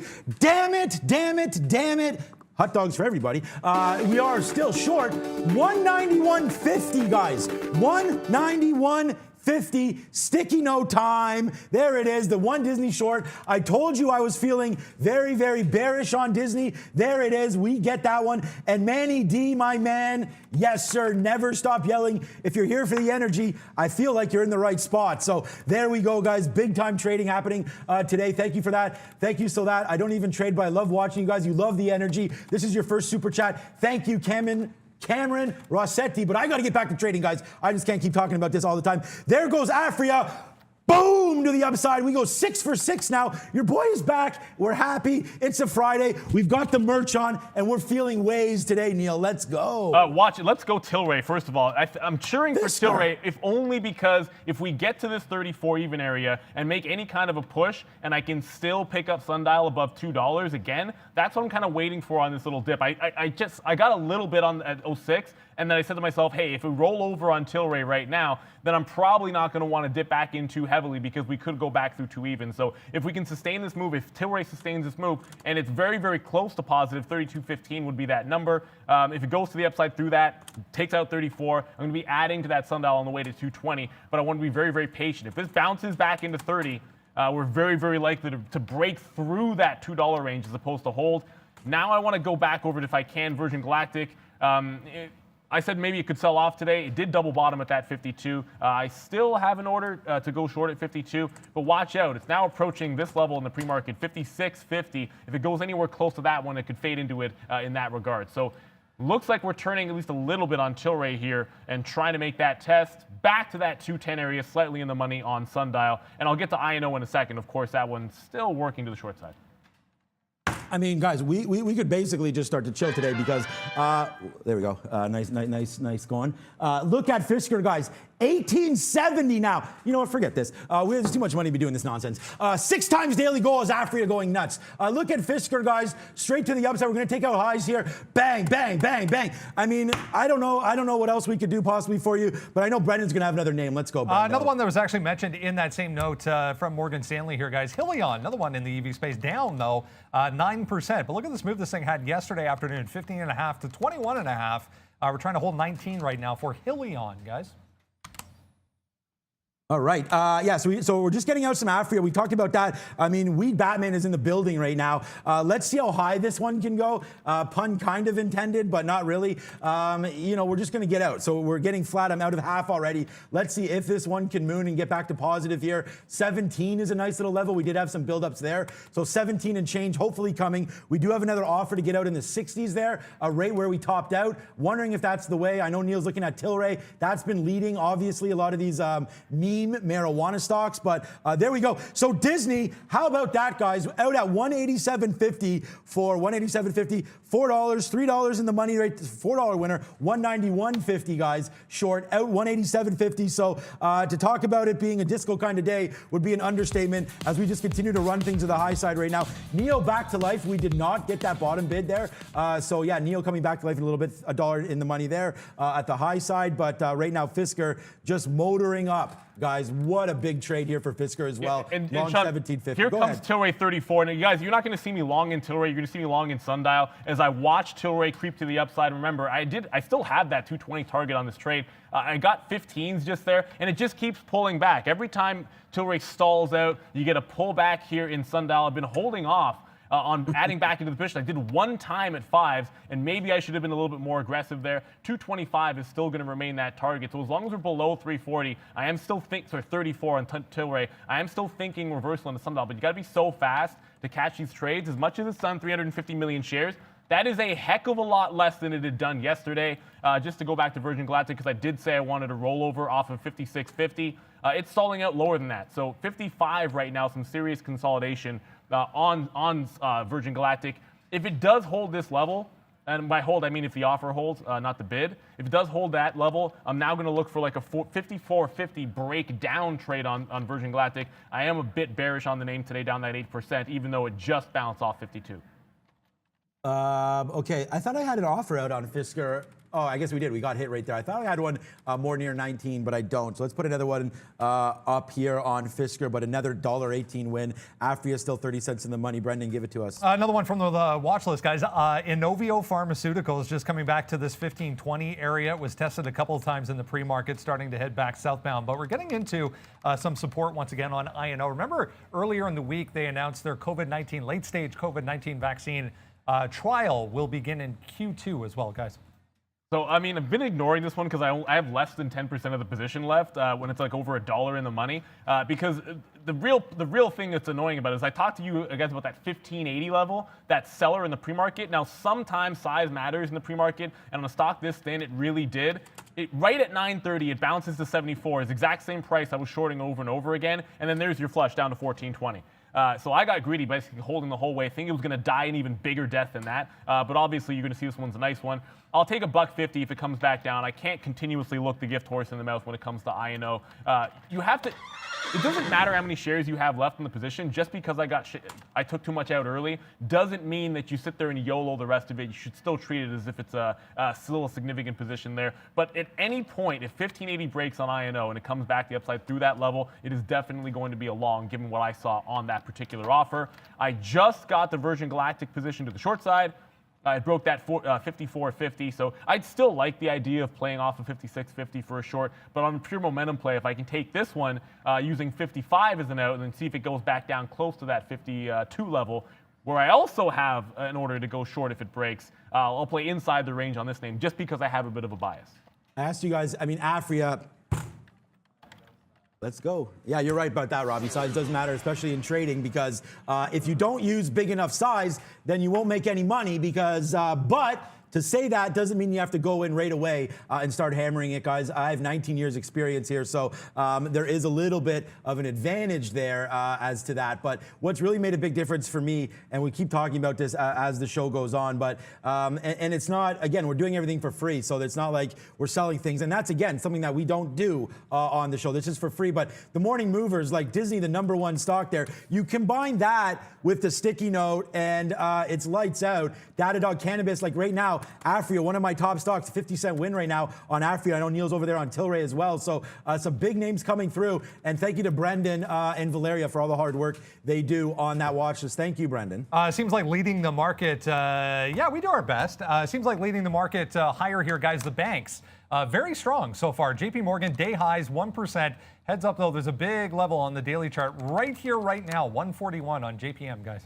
Oh, that's so nice of you, Kevin, there. Didn't I just turn 21? Oh, so nice. I have an 18-year-old, so. Okay, so that's that one, guys. And yeah, what's up to my lovely wife as well. And I got to say, what's up to William the cat, because he's a 3-year-old cat that we rescued. And I guess, you know, we rescued him. He had a little bite in his ear and everything. He's a fighting cat, I guess, from the streets. But today he needs dental surgery. So good thing we're making money on that one. So I say good luck to William the black cat. Find him on Instagram. Actually, I will. We're talking trading. I'll find him on Instagram and show you a nice picture of William the cat. And there goes first target is going to get hit just now on space. So Virgin Galactic, I know usually I'm going in the other direction on this name, but today it is a bit of a short position. I did tell you I felt a little bit bearish about it, so I wanted to short. I just got, it'll be like a 55 to 60 cent win there on our first little leg of this trade. Now, ultimately, I will get more out at 53, and then I want 52 as that absolute low. I'm going to take a new position at 52 break short, so obviously I'll be out of this short before that even happens, guys. Still going to maintain that bearish look on Virgin Galactic. To come back over to Sundial, just because it has pulled back. Now, Tilray just dipped hard. off of 34, all the way down to 31 in VWAP, and now we're retesting this to even level. So if we bounce off VWAP on Tilray, my plan is to just immediately punch long almost any price that's below I'd say below 205 or 206 for a reload on sundial. For now and above $2, I'm going to sort of remain bullish on this. Well, I mean short-term bullish on the stock. And that's the other thing, guys. Remember the kind of terms that we're talking about here.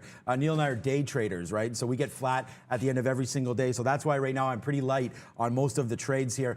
Disney, good out here, 187 because it goes back to 188.50, but now we're still going to the downside. So anybody having Disney, congratulations on that one. Fisker, we've got out. We're pretty light on that one. And I looked at my Instagram, and I'm going to I'll put the link here in the chat. And so right in the middle there is my pops. So I want to say what's up to my dad there.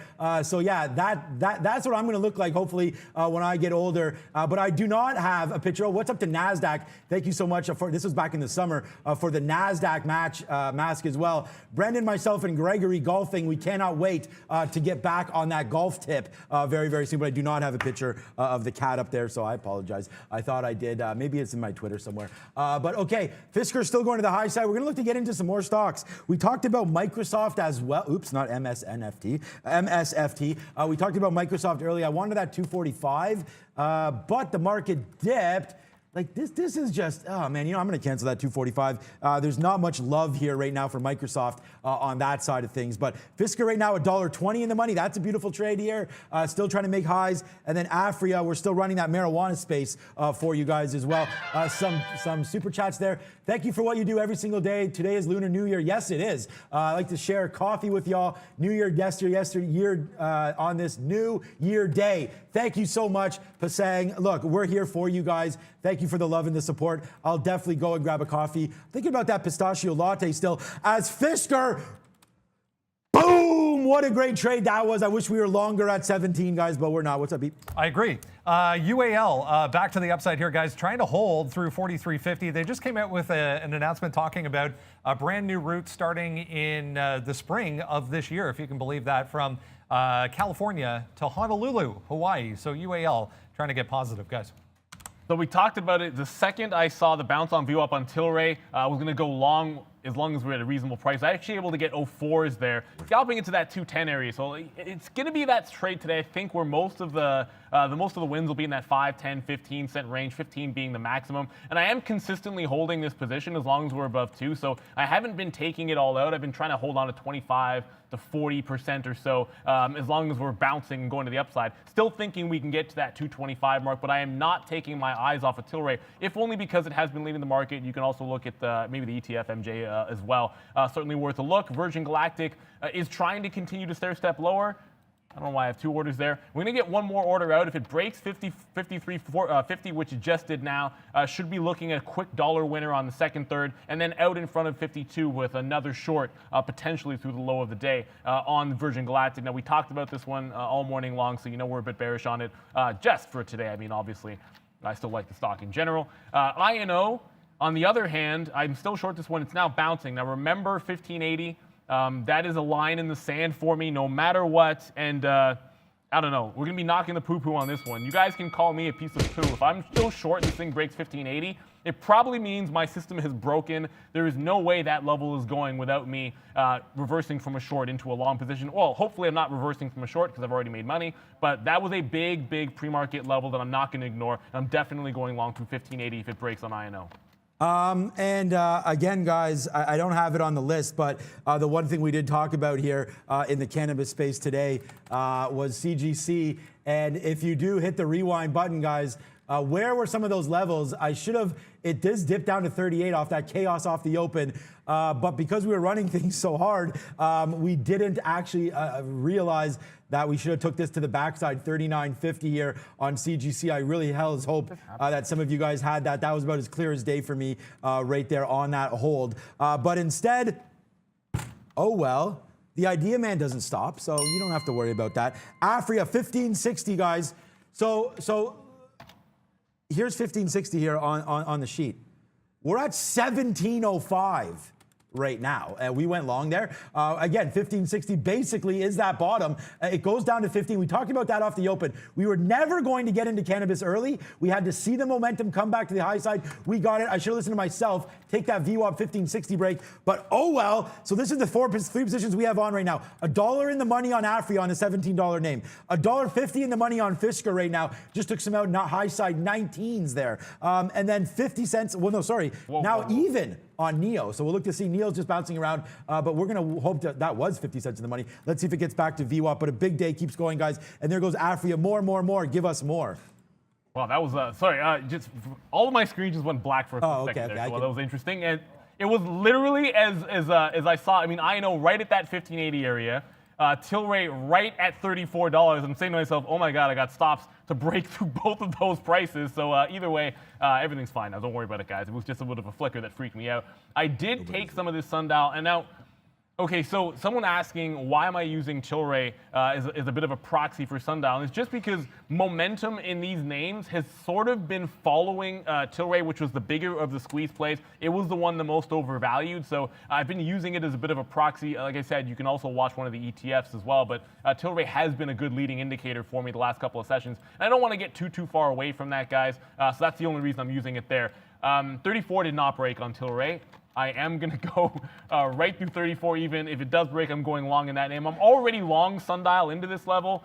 And if it breaks to that 220 area, I'm still looking to take profit in front of it at that particular price. But so far, INO has held 1580. So the short still working on this stock. And just whenever it decides to break that level, you got to look for a long. I wouldn't hold a short through that price if I was you guys, given what I saw in the pre-market. I know a couple of people saw that same order as well. Okay, it looks like we are ready at the big screen now with Brendan. Give it to them, Brendo.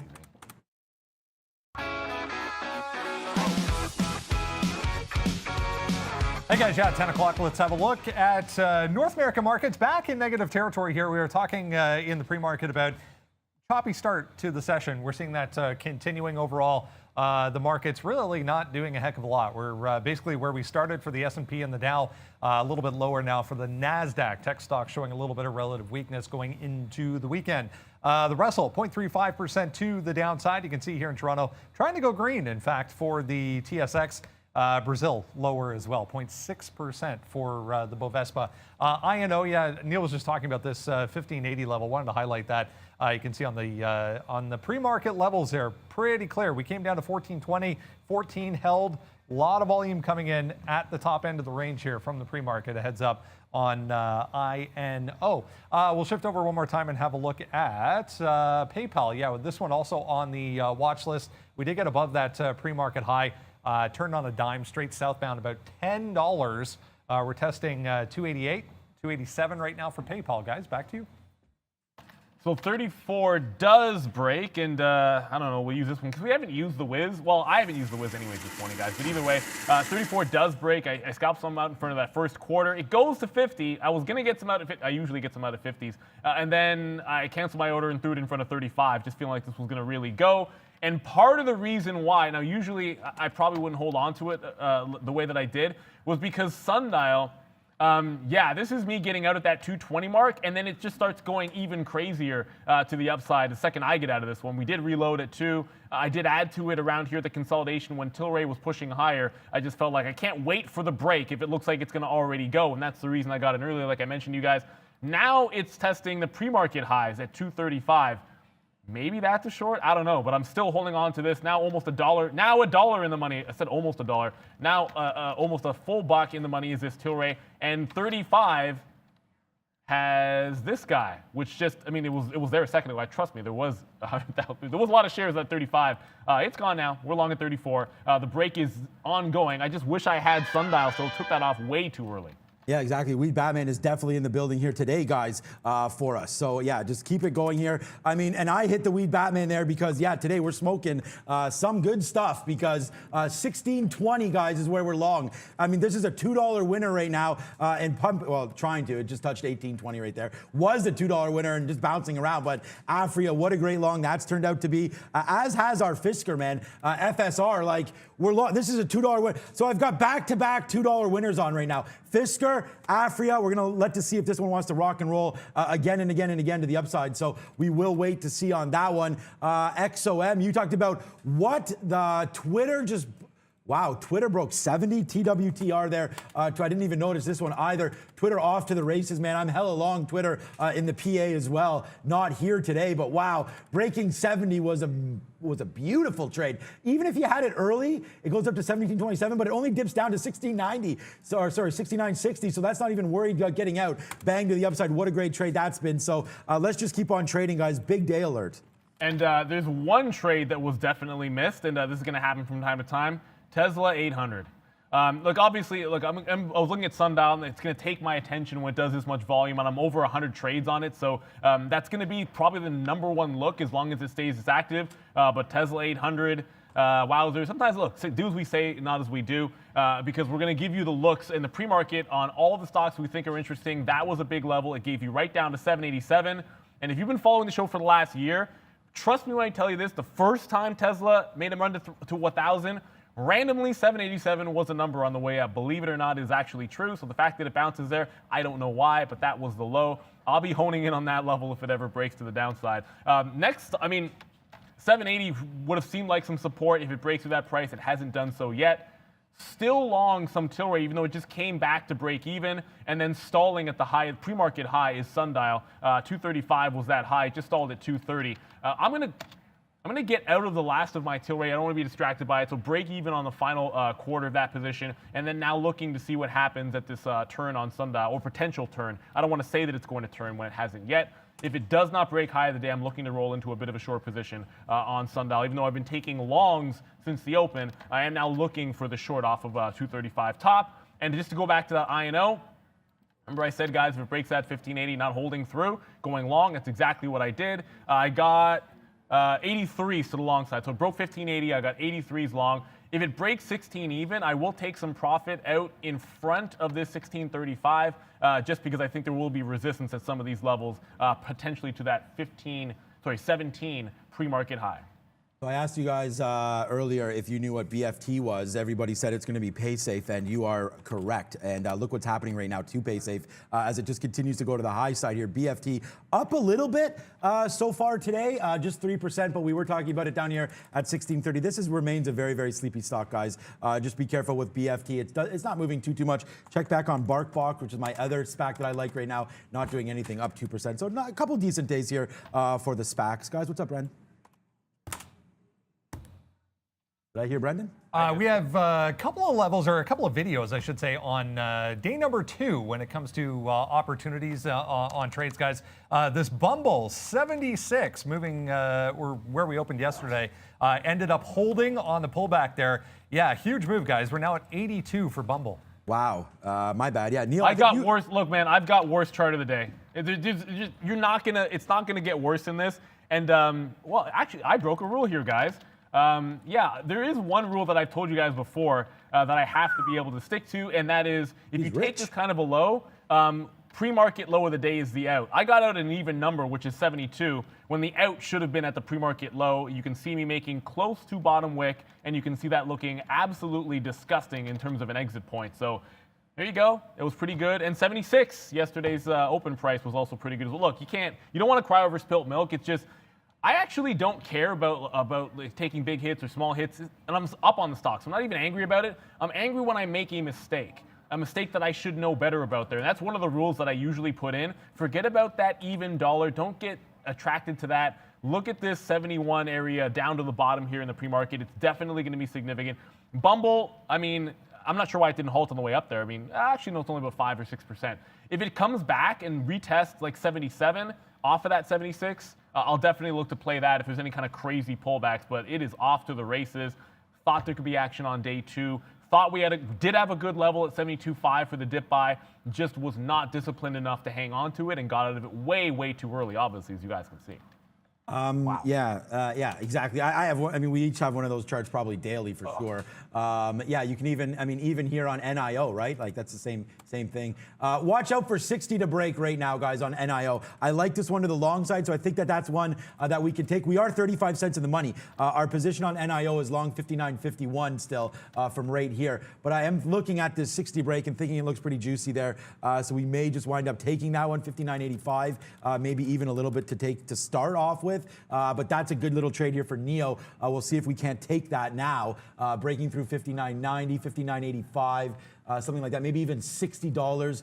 We like that one. But what about this 59.90? Let's take a long if it does break there. Brendan's got more for us. Big volume alert on this one. CCNC Code Chain. It's not crypto related. Code Chain New Continental. Apparently in solid waste recycling. This is a SPAC, but they're looking for something in solid waste recycling. Apparently, huge volume coming into CCNC, all-time highs. And wow, as soon as I said it, look at the pullback that just happened in Bubble. I was saying to myself, okay, we'll calmly wait for this thing to come back to 77 later on in the day. And then minutes later, it bounces off of 80.50. So might have to think about 77 a little bit sooner than I thought, just in case it does make another push to the downside. That's the last place I think there's going to be any real support. Like there's no levels to work off of when it's only been trading for a day and an hour, or whatever you want to call it. It's like 10 o'clock right now. So let's not get too carried away with that stock, but it could go a little faster to that 77 than I think. I want to come back to this ARTL because there's another long that we had was actually pretty good. Long at 3, yeah, fine. Made some money back. We lost on that short, but got out a little too early. And probably should have given this one to 280, but gave it to 290. It's still bouncing off VWAP. It's still looking to continue this breakout. So the relative strength in this small cap is still there. I'm not touching this one short unless it's below 270. Has one or two halts to the upside to get some price recognition there, or maybe makes a run to like $5. So I think it's still a little bit bullish as long as it's above VWAP. I'll try to buy a dip maybe to like 310 and give it to 3 even, but it'll be only longs until we're below that 270 or maybe some halts to the upside, like I said. So today, Afria, big win, $1.20 in the money. Disney, we took $4 on. You guys saw that. Fisker, we're in the money still, $1.50. That's a big trade for us. QS was a monster trade for us. We've talked about that over and over again. We hit that early and often, and we doubled up right there and then crushed it back to the upside right there. And then the only other position that we've had, and I'm not going to let this one turn negative on me today, but we did take that break of 90 there, and it does not work. So we'll wait to see here if NEO can hold up. I'm not too concerned. The NASDAQ kind of bouncing around right here. So we'll see if that can go. But NEO's been pretty weak lately. So I'm going to only give this one back through 50, maybe 59.40, something like that. But there we go. We talk about our winners. We talk about our losers. And then not only that, I'm hoping that you're taking some information about where some of our stops would be and some of the risk and why we're looking at that. So just bouncing off VWAP right now, this could be a good spot to average in. I think we'll probably do that if we can get it. So I should have, but we'll look at that as an average in and then still use 59.50 as a dropping off spot for this stock. I'm not going to let it go down. We've seen NEO can travel way against us if we're the wrong way, obviously. So I don't know. Like I'm talking like this is the end of the world. We're out of the money 5 cents, but we'll wait to see what happens here on the downside. Should have reloaded at VWAP. Let's put an order in there and take that again. But here we go. Still looking for 60 quarters on NEO. What's up, Brent? We saw this one pop up last week. ITRM had a big move. Yeah, it was 120 up to 320, and we're pulling back in. Volume alert here. You can see at the bottom there. Big volume spike through 220. There was an offering announced on this one in the pre-market, but starting to head back higher. Guys. So, like we said, happening really quickly on this BMBL. I'm going to take a quick look. There we go. Just got some 79s there. 79.18. There was a bit of an iceberg at 79 even. And when it's this violent, now normally I'd wait for 78 or something like that on this little dip, but I'm going to try to get a small piece because I don't want it to sort of make the slam to the downside and it didn't get any kind of a position at all. So I might only take call it like 20% of what I would want if it got up to VWAP. But it's too crazy. This is literally 10 minutes. Less than 10 minutes, it broke from this 78 area all the way up to 85 and all the way back. So given how rapid that is, I'm going to lead to a different entry style. So instead of waiting for the perfect price and catching most of it on the way back up, I am going to fade into this one and sort of buy in the event that it does dip down to 77. I got to have this position on. And this is not one of those things where I'm chasing it because I didn't hold on to the previous long. It's just knowing how quickly this could be back up to 82, and I would have gotten absolutely nothing if I didn't take it early. So speaking of 82, first target will be in front of that 82 area, probably something in front of 83. I think I'll probably want to be flat, I think, in front of 85, because why not use that as another free trade there, guys? If a massive level's at 85, I'd short it. If it breaks to that price, I would just go long on a breakout. So this long, I should be flat if it gets to 85. Okay, so NEO, we were talking about that. I should have got more long, should have got longer what's up to my English teacher if you're watching? I don't even know your name. Yeah, longer at VWAP there, because right now we got a nice little win here as we're smoking today, including this big win, hopefully on NEO. We're going to wait to see. I mean, I'm calling it a big win. It's not. It's been a big win today for us, not this particular trade. We'll wait to see. I still have some targets up here, 60.10, 60.25. Let's see if that rocks and rolls. Fisker just battling around. I'm debating dropping it, but again, we're 10% on that one. And once again, it's Brendan time. Give us another one, bud. We talked about volume kind of dying off quickly in the pre-market this morning. It seems to be evident so far. Expedia reported, guys, earnings name coming back down. Just had an alert through 150 there. On the downside for Expedia. Tried to get above it, but failed here. Pretty choppy. Another travel name. Guys.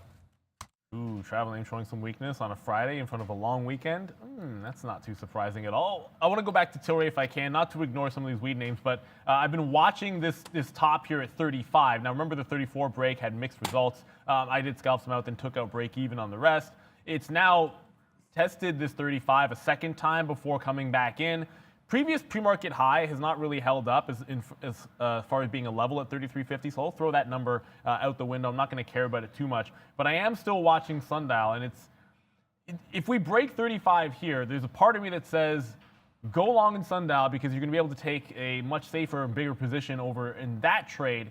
And if that's breaking out 235, when this is going through 35, my preferred trade would be on Sundial just because I think I can control it a little bit better. But for now, I am going to have a stop order to go long through Sundial, a Tilray automatically on a 35 break. The reason I take some off on the 34 break in front of 35 and get out flat is so I can use this as a separate trade here rather than just holding it for this last 20 minutes while it's doing absolutely nothing, bouncing inside of the range. Let's wait for an actual breakout to make the next trade. Yeah, good. Okay, so NEO, yeah, exactly. So we're waiting for, I still got Afri. I'm just going to hold that and see what happens. But there we go again, guys. It was a good idea on NEO. So rate up to 59. I was having some problems at 60. So look, it's only a 10-cent win here, and I wish it was more. We're going to try to get more out of VWAP, but it's not breaking through 60. And when it did there, it only went to 60.05. My order was at 60.10 and then 60.25 up here. So I still have some good feels for this, but not great anymore. As it's having a problem. The NASDAQ trying to get to positive here, like Neil just said, on a weekend, heading into the weekend, sorry. We'll see what the market wants to do there. But yeah, for right now, I don't know, man. NEO, I feel like it should have gone there. I feel like we had it. We got out, so we are out of 40% of that trade. A little bit more than that, sorry, about 50% of that trade. And we're going to look to reload down here, then use that 59.50 as our out. So that's going to be one more name there. I'm enamored with Twitter. I'm embarrassed that I don't have it. I'm not embarrassed. I mean, I'm 6 for 6. But the thing here is that breaking through that 70 was such a key spot for Twitter. I mean, if you check out the daily chart, not only that, we talked, I mean, this is ridiculous, up to 72. And I told you yesterday, and I hope you guys were listening, I said that on the conference call, Jack Dorsey said there's something big coming. Now look, CEOs say that all the time, so you are correct to say that, but I mean, someone believed them, bang to the upside. Look at this Twitter. Not only that, shout out to if I have any friends, period. And then second of all, if I have any friends watching the show, we talked about that. I told these guys the minute that Trump was out of the space that this was probably going to go to the backside if there wasn't too much backlog and sort of back talk about Twitter there. And I thought it was kind of under the radar. And yeah, right back to the high side now. So people loving Twitter. And yeah, not to talk politics. It was just a play there that when Trump was gone, I sort of thought there would be some more backlash that there was towards Twitter. So that was kind of part of this drop. And then they came out with that earnings report, and now it's just C for Twitter. So lots of big things happening for that stock. Congratulations, anybody's long. I'm actually long in the 30s on this stock. I've been holding this for a long time. And though that's a low price, because it's in my RSP, I buy and hold a lot of those names, including JP Morgan, which is hot fire today, Brendo. Not sure if we're going to Brendan Nope, here, we're but not. Bumble just bounced off of 77. So look, we took it some early because we thought we might miss out on the opportunity. It then does give us the push down. I got 67s, I think 77, 67 on that little last entry. Anyways, my average price going to work out to 78 and change in front of that 77. So if we march on the way back up, I'm going to try and take this out in, like quarters, I guess we'll call it, maybe even like fifths, depending on how I want to do it here. Some in front of this cluster here at 80. And the reason I want to do that is because if it makes a bit of a range off VWAP, I can take some out, I can get more long in front of 77, and I can take some out, and then that can work out to like $1.50 to $2 type scalp trade. So I'm going to go ahead and do that if I can in the mid 79s, somewhere in here. Actually, why am I splitting hairs? I should probably just take some out right now. There we go. And it's going to be around my entry price. It'll be a slight win on that 79 long, but either way, see if I can't work this range to my advantage in front of 77 and VWAP. So going to continue to do that. I'll be bidding in front of 50s, then trying to take some out in front of 80s. If it breaks through 80, I've got offers on the way up, 81.50, 82.50. In terms of areas anyways, I mean, I'm not going to be married to those positions. If it stalls out shy of my order, I would just cancel it and then try to get out a little bit more actively on Bumble. So we don't get the breakout, but it does pull back in like literally 10, 15 minutes later, pulls right back in to the level that we would have liked. Thankfully, we're able to take advantage of it here. The market doesn't always give you that opportunity, guys, so you got to make sure you take advantage of it when you can get your price a second time, and then it's going to work out for you, hopefully. Here, it has for the first 20% anyways. Yep, good. And okay, just looking back here at some of these other names, including NEO, we did get that average price, which was not good when it came back down through, man. It just like said, what VWAP, and just crushed it back down to the downside. So we didn't get out there. We're still waiting for that 59.40 to print. When that prints, we'll get out. We did give you that out for us there. So waiting aggressively with a stop order. Here we go. If it does break, and I knew. Remember when we got into this one, and again, maybe it's experience talking, I don't know what it is, but we saw that there were some problems at 60. If it's not experience, hopefully it's just visually for you guys. You could see that there was some tops here, some tops again. I thought the run was gonna happen, then the NASDAQ fell down, so we take one shot there. You know what, even if the market's falling, I'm still gonna sit there and take that. We've seen it bounce off VWAP again. I do have my out, 59.40. Let's see if that hits. Afria coming back down a little bit here, off that 18, get out if that breaks 17. Hey guys, we're long at 16.20, so that's a good trade for us. But let's just keep the party going with small cap recap and Brendan at the big screen. All right, guys, yeah, we'll have a look at a couple of names that we've been talking about so far this morning. Sundial first. I want to give you my take here from Sundial 2 was support here in the pre-market, 230 above that, resistance a couple of times in the pre-market. We did get below this 2 area initially, give you a quick short. So we're now kind of chopping around in between 2 and 230. And then above that, if you go back to yesterday, 280 and then 3 big levels to the upside. So if we are kind of walking back to the upside, heads up on 280 and 3 above 230. So gets above 230, expect 280 on Sundial. And then the only other one I was really looking at, why aren't we switching? There we go. ARTL. This one was very, very choppy, still is. From 220 up to 360 was the top end of the range. Right before the open, I mentioned 3 and then 320. We tested that a couple of times, ended up breaking it, going all the way to 360. So if you're giving it to 320, got to get out of the way. We are back below 320 now, so it has to hold below 320, preferably break 3 back to the downside for ARTL. Guys. I see a couple questions here. Some people asking about Tilray, and look, I'm definitely going to continue to watch both of these names here, guys. By the way, on Bumble, if you're in this trader, you're looking at Bumble. There was an iceberg order at 80, so it's going to need to break through that. I'm going to hold off. Remember, I said I was going to get back into that 20% I took off.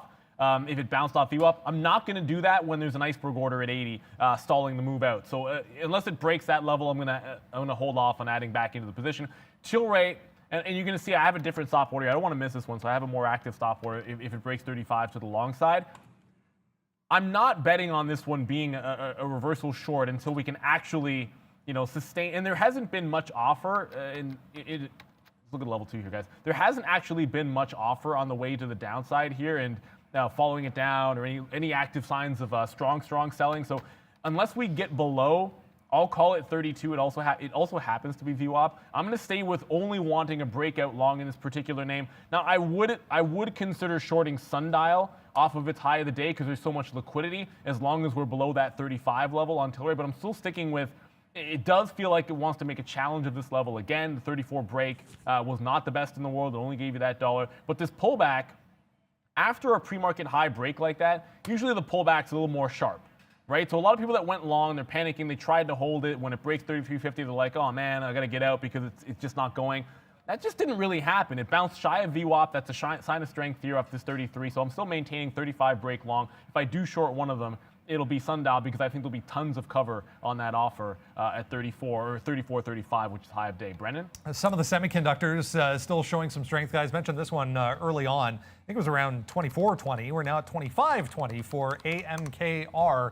All-time highs for this semi anyways, guys.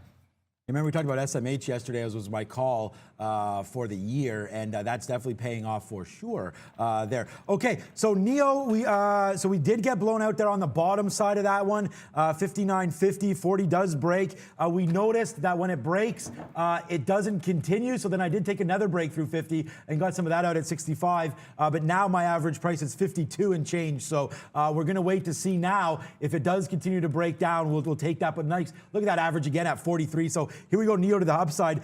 We just got in, so let's just get out. Boom, again, guys. That was a losing trade, but NEO is still positive. So we are going to go 1, 2, 3, 4, 5 for 5 so far today. We almost did, but thank God we did not put ourselves in the gates of hell here with Afria. We almost got out at 17, and then I changed my mind anyways. So that didn't fill. It didn't even break 17. It got to 17.05. A good thing we held it. This is now $1.50 in the money on that name. We still have that $1.50 on Fisker, although this 1940 seems interesting to me at the high side there. We'll watch out for that. I don't know if that's going to break or not, but Fisker downside now possibly. We've already cashed in a lot of money on Fisker, so whatever. I mean, that was a big trade there right off the open, getting that 50s. We waited at 20, didn't get filled down there, but we still are there. So we'll wait to see if that comes back in. But I'm going to find a level to get out of this. It just definitely had a problem there at 1950. I'm thinking about this VWAP at 1850. That's a good breaking spot for me. That's when I put the order to get out. Yes, it's already there. So 1850, no, it's not. I'll have to put it there. 1850 is going to be my out here on Fisker if it does break this VWAP, guys. So I think it was, I want to see if I can get this right. I think it was Charles, someone in the chat quickly saying, have a look at Tesla. And we talked about the 800 break. It is what it is. When things happen at 9:30, there's only so many opening trades that I'm ever going to take in a situation. Anytime I have more than 4 or 5 at the same time, it's just, it gets a little too hard to manage. So the 800 break, I didn't have my order in. I was hoping I'd get a shot at it later. It just made a high, or it's trying to make a higher low off that 787 random number, which comes into play from time to time on this stock. If we take out this low, and I mean, I see the ES right at its day's highs, NQ maybe not so much, but if we're rolling over in the overall market and Tesla tries to take out that 787, I'm going to look to break that short down. I know it's not 775, it's not 800, it's not 780, it's not a round number that you'd associate with a breakdown, but it's a price that's had significance in the past, at least in my history. We're looking at Tesla. It's this wick little bottom on the low, so I'd probably not give it too far, like maybe only like $3 worth of risk. Back to the 790 area. It's one of those, if it doesn't flush off that kind of a break, at least somewhat similar to what happened at 800, I almost don't want it. So I am looking at this level for the downside on Tesla, thinking that its slumber has been lifted at least a little bit, and this is what I mean. It's attempting to break from this consolidation top. And I just feel like when it breaks 780, it's like, okay, well, do I not want to have some short already going into it? Of course, that can't be 800 because I missed that trade, so 787 will be what it has to be at this point. Brendan? We were talking about this one earlier in the week, guys. Clever Leaves Holding. Wanted to make sure we got that one right. CLVR, indirectly part of the cannabis group. Just blasting through 18 here on volume. So still have volume coming in here for CLVR up 20%. Wow. Yeah, lots happening, needless to say, here in the market. And what about a 20-cent win right now on NEO, as we'll fire our net into the moon again here today with a big trade off NEO again. Yeah. Oh, yeah. By the way, Hydration Nation, as you know, the voice tends to go at some point. So we do have Hydration Nation in the building. And look at NEO, guys. You love the energy, and thank you for the super chats. We got a lot of super chats today for the energy. So thank you so much for that. We're trying to bring it even on a sleepy Friday, I feel like, in the market a little bit today. But we're still bringing the heat and the fire for you. Look at this buy downside now and just going to the high side. We're getting some out now on NEO. Let's take out another piece right here at 67 if we can. There it is, another another out there. We're going to get out at 75, and then we'll see about the high side. You know what? Let's forget that. Let's just see how high we can go now. Let's see if we get back into the 80s. If we do that, then we'll get out another piece. But hey, guys, look, $1.30 on Afria, $1.50 on Fisker, 40 cents on NEO, or 30 cents on NEO. Let's see where we can go from here. But good trading so far. If there's another name, people keep saying let's check out Bingo here. So let's check out that one over on the NASDAQ. Quick little look. We'll call it up in a little bit of a larger time frame here and see what's going on with it. But oops. NASDAQ stock, like, come on, charts, let's go. Hopefully we can get that. A little touch there at VWAP. That's what we wanted to talk about. That 1230 area, a good level. Let's put a bid down here, man, to see if we can get some and then use 12 as our out. But right now, Bio-Nano-Genomics with a nice little move to the high side there. If you look at a daily chart, though, it's been up here before and it's trying to break out. So really the buy is at 14 if that happens. But you can take some downside risk here. 1060 is just, if this bottom falls out of this thing, we could trade back down to $6. So watch out. We're just talking about a day trade here. 1230 might be a good spot for BNGO. It's not a downside break. It's more of an upside one finally happening on Bumble. Now, I talked about the iceberg at 80 there. So I took some more shares out in front of that 80. So again, it's going to, it's from that 77, like 60. You get a couple of bucks out of it. But the intention was, of course, if it dipped back down and gave me anything in front of that VWAP, I was just going to load back into it. It goes in the money, so that's fine. I still have my target in front of 81.50. If we can catch like almost $4 on the next part of this move, I'm then looking for like around 82.50. I mean, I don't really care. I'm not married to the price, but somewhere shy of that high of the day. And then the last would be wherever it turns in front of 85. So still hanging on to the Bumble long. Had a good idea of what the bottom would be on the first till 72.50 dip. This one almost perfect in front of 77. Just happened way faster than I thought, but thankfully we were ready for it. That's why you have to have a plan, because if you're thinking when it's up at 83.50, it's not going to come down to the price you want. Well, then 5 minutes later, there's your shot, and you could have missed it there on Bumble. Brennan. Another one having quite the day here, guys. Chewy, all-time highs for Chewy. I just saw that last line in the sand there, 115.30, 115.50. So well above that now for Chewy. Don't see any news on it, but up 7% so far for Chewy. 10:30. That means there's an hour left over in Europe. Valeria is watching what's going on over in Europe today. What's up, V? Hey, Brandon, European markets are mixed with earnings remain in focus. Eutelsat Communications trading in Paris is up almost 6% after posting a half-year result slightly ahead of analyst expectations. Back to you. Yeah, earnings all week. Obviously here in North America, we'll get a little bit slower into next week, but still more to come, guys. Yeah. Lots of earnings to come in, especially on some new names, right? That are a little bit later in the cycle. So, okay, we talked about NEO there. Look, we got out the majority up here at VWAP, and then we do not let this trade turn into a loser. So out. NEO stays positive. So we go 1, 2, 3, 4, 5 for 5 today.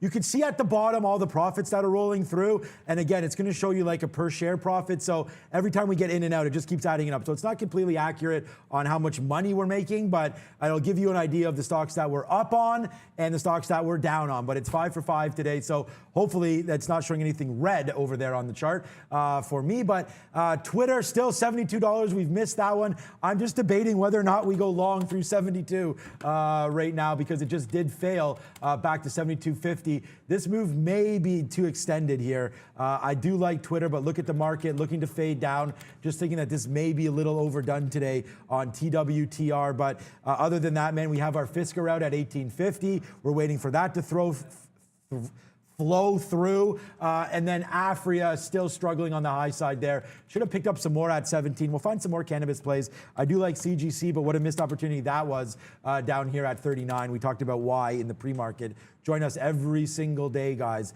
and we'll look at that. Oh, we haven't looked at Palantir. I'll get that when we get back.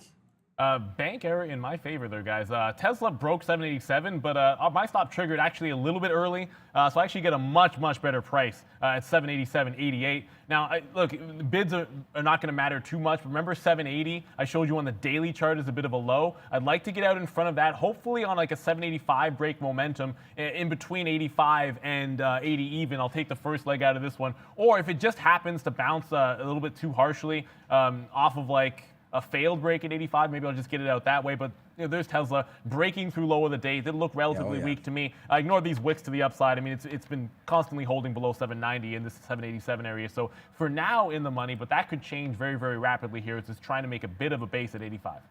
Yeah, Rapido time there. What's up to Dora the Explorer there? Good little show if your kids are into that.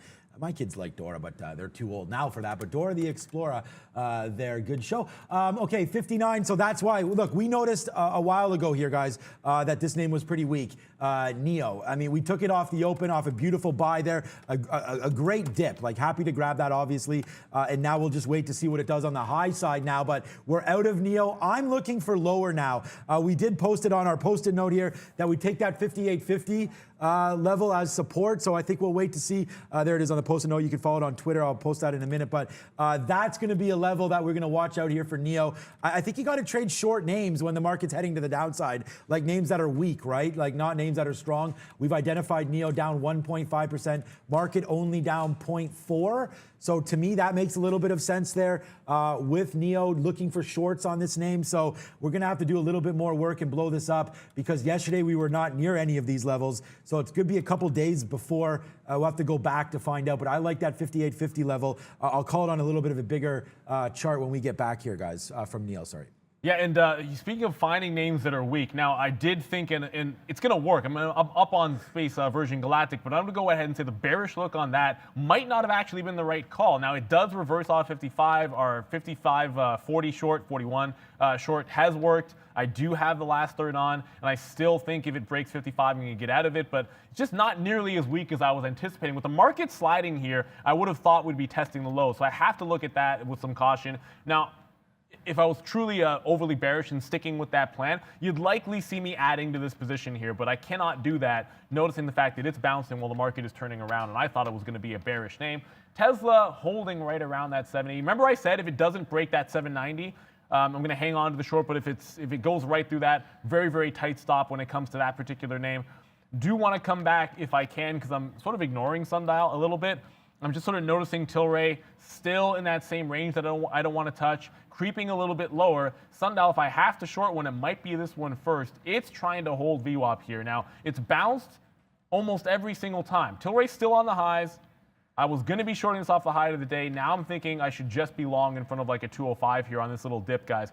As long as Tilray is still holding the top, which I noticed that it is, above this 33, I'm going to take a quick entry into this. Hopefully, if I can get like 11s, maybe like 10s or something like that in front of 05 on Sundial, that'll be the plan. Yes, and you know what I like there? Yeah, Sundial. So Neil's ignoring Sundial a little bit. I feel like I'm ignoring DraftKings. We've ignored that for the last couple of days there. I don't even know what this drop was yesterday. I don't know if maybe if Brendan, if we missed a story, I saw DraftKings yesterday was like touching highs 61, and then it just came off. So I mean, I'm an investor in DraftKings, so obviously I should know about this. But we do so much stuff on the show, and this kind of move happens as the show was over at 11:30. So I don't recall what this was about, if anything. But I do like the 60-50 break. So let's see if that can come through now on DraftKings. So that's going to be the one play that we do look for right now on DraftKings. Check back on Disney, like how low is that going right now? And look, we've already, I mean, and you can't do this really too much better here. Short that 190, 150 that we gave it to you on the show. And now look, some consolidation like crazy. So if the market bounces, man, I like a 188.50 on Disney and a 50-50 on DraftKings, which was 60-50, sorry. So 188.50 on Disney. Let's take that, guys.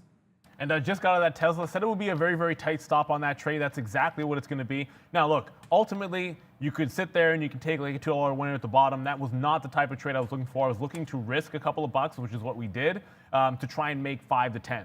So that's the risk reward I was looking for. It's going to break out. If it makes another push back into this range in front of 800 and rolls over, that could be another style of short trade here, guys. But at this point, have to watch out very, very carefully for this Sundial. I am seeing Tilray try to make a test back to the lows, guys. And if that breaks the low, breaks like 33 down to VWAP, I could already be out of Sundial, but I might be thinking about a short in Sundial or a quick reversal at the bare minimum. There it is. The backflip is there. Look at this trade, guys. Again on Disney, like, I mean, I keep saying, are you not entertained? But are you not making money? I mean, look at this trade here. Through 188.50, out 189 right there. That's 50 cents quickly. Took the trade right in front of everybody there. So hopefully that can keep going upside right there. But a nice quick 50-cent scalp just to add to the damage that we've already done here on Disney today. And we'll see how high it can go. Out again there at 189 again. So another 50 cents there. Same position. Actually, it's 40 cents. I'm long at 189.60. So VWAP is right here. Let's see us break that. And then we'll go to the high side. Bang, another 50, 70 cent win right now on Disney. We're bringing the heat today, guys. And, you know, I think this is a good time, again, to let's push the likes a little bit. 3.6K. And again, we're not doing this. We don't get paid to do the show here. You guys are completely free. 3.6 thousand, 3,600. Let's see if we can't get a little bit more. 10,000 watching. And, I mean, look at that Disney trade. Just give it to you right there. We'll wait for DraftKings to break as well. There goes DraftKings. Let's see if we can get out of this one as well. But there's a nice little trade for us on Disney. And now let's watch this DraftKings trade and see if we can repeat that one for another big win for you guys. Disney, 80 cents now in the money. Run, young fellow, run. And just got a reload in Bumble, guys. And I talked about it. The reason why I took some more profit out here was just for this exact situation. It bounces shy of VWAP again. So you kind of, like, you're getting in a little bit earlier instead of saying, I got to get it at 77.60 where I got it last time. Forget about that. You're getting out a little bit forward. You're getting probably more return on a $70 stock than you might normally get just because of that expanded move. Even if it can only recover halfway, we're talking about $3 or $4. So you don't quibble over 30 or 40 cents in terms of an entry price. It was consolidating here. So 78 around now is my average price, which is just a dollar above VWAP. Still have a stop at 77. I'm not going to let that go. Still looking to take profit in between 80 and 81, and I have my other orders that you can see to the top side here, and there's no way I'll still have this position if it breaks 85. It just feels, at this point, it feels rather unlikely that we're breaking the high of the day, so I'd almost be shorting off of the 85 level if Bumble can get there. Sundial came out, so it quickly took that long. It broke 205. Tilray still doing absolutely nothing at the top end of the range, so I'll leave that one in. If it breaks 35, I'm still going long on Tilray, but it is getting very, very quiet over on that stock. I mean, at some point, it's got to go. And you don't want to over-trade either of these names if that's going to be the case. I know you mentioned Bingo or BNGO here a second ago, Sean. Now broke VWAP and now holding below. It does feel like if it holds 1250, this one could be a stock that I would be shorting for the rest of the day below that particular price. It's on the radar now for sure. I mean, I would have been thinking a long if it held 1230, 1240. But now that it's actually tested below that, got to start thinking about the short on BNGO. And I can't believe it, but we're going to spin this one more time, guys. Look at Disney right here. $1 now in the money as it just rips to the high side. We talked about that 188.50. Really glad that we were able to identify that for you. And we're out. So we're holding 20% left. We got out at VWAP. I mean, that was an instant profit center for us right there, like instantly in the money, 50 cents. So let's take that on a name that we are considering weak today. But yes, sir, a nice little profit take right there on Disney to the upside, like just cashing in today. This has been a big day for us, and it's going to get even bigger, hopefully, when we get back from Brendan, who right now, give us some sectors, maybe, give us an idea of where to look moving forward.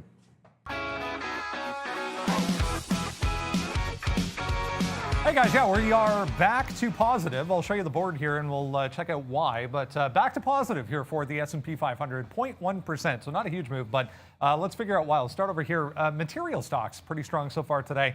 Mosaic, ALB, and WRK, all 2+%, up to 4% for Mosaic. I want to point out this one as well, 4.8%, almost 5% for Twitter today, having quite the day.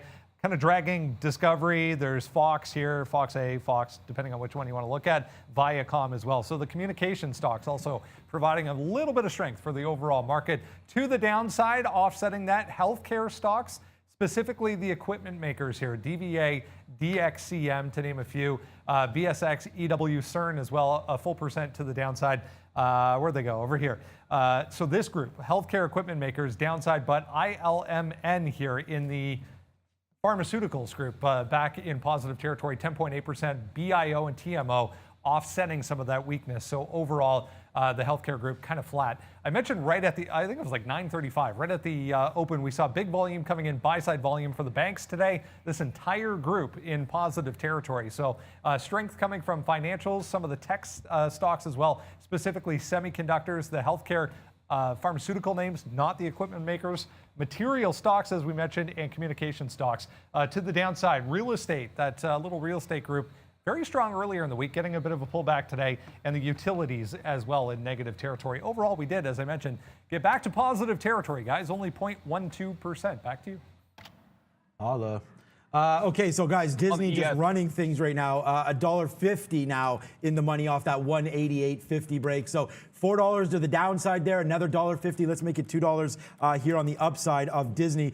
DraftKings does go as well, but it stops at 70. So we got greedy there. We could have took 20 cents. We didn't. Let's see what DraftKings has in store for us. Let's get out again if it goes up to 70 one more time. We don't even have any offers out. Actually, we do. I put one at 73 to get out, and it only goes to 71 there. So we'll put another one down in the mid-60s. If we have to take 20 cents to top our day off, that's what we'll do, guys.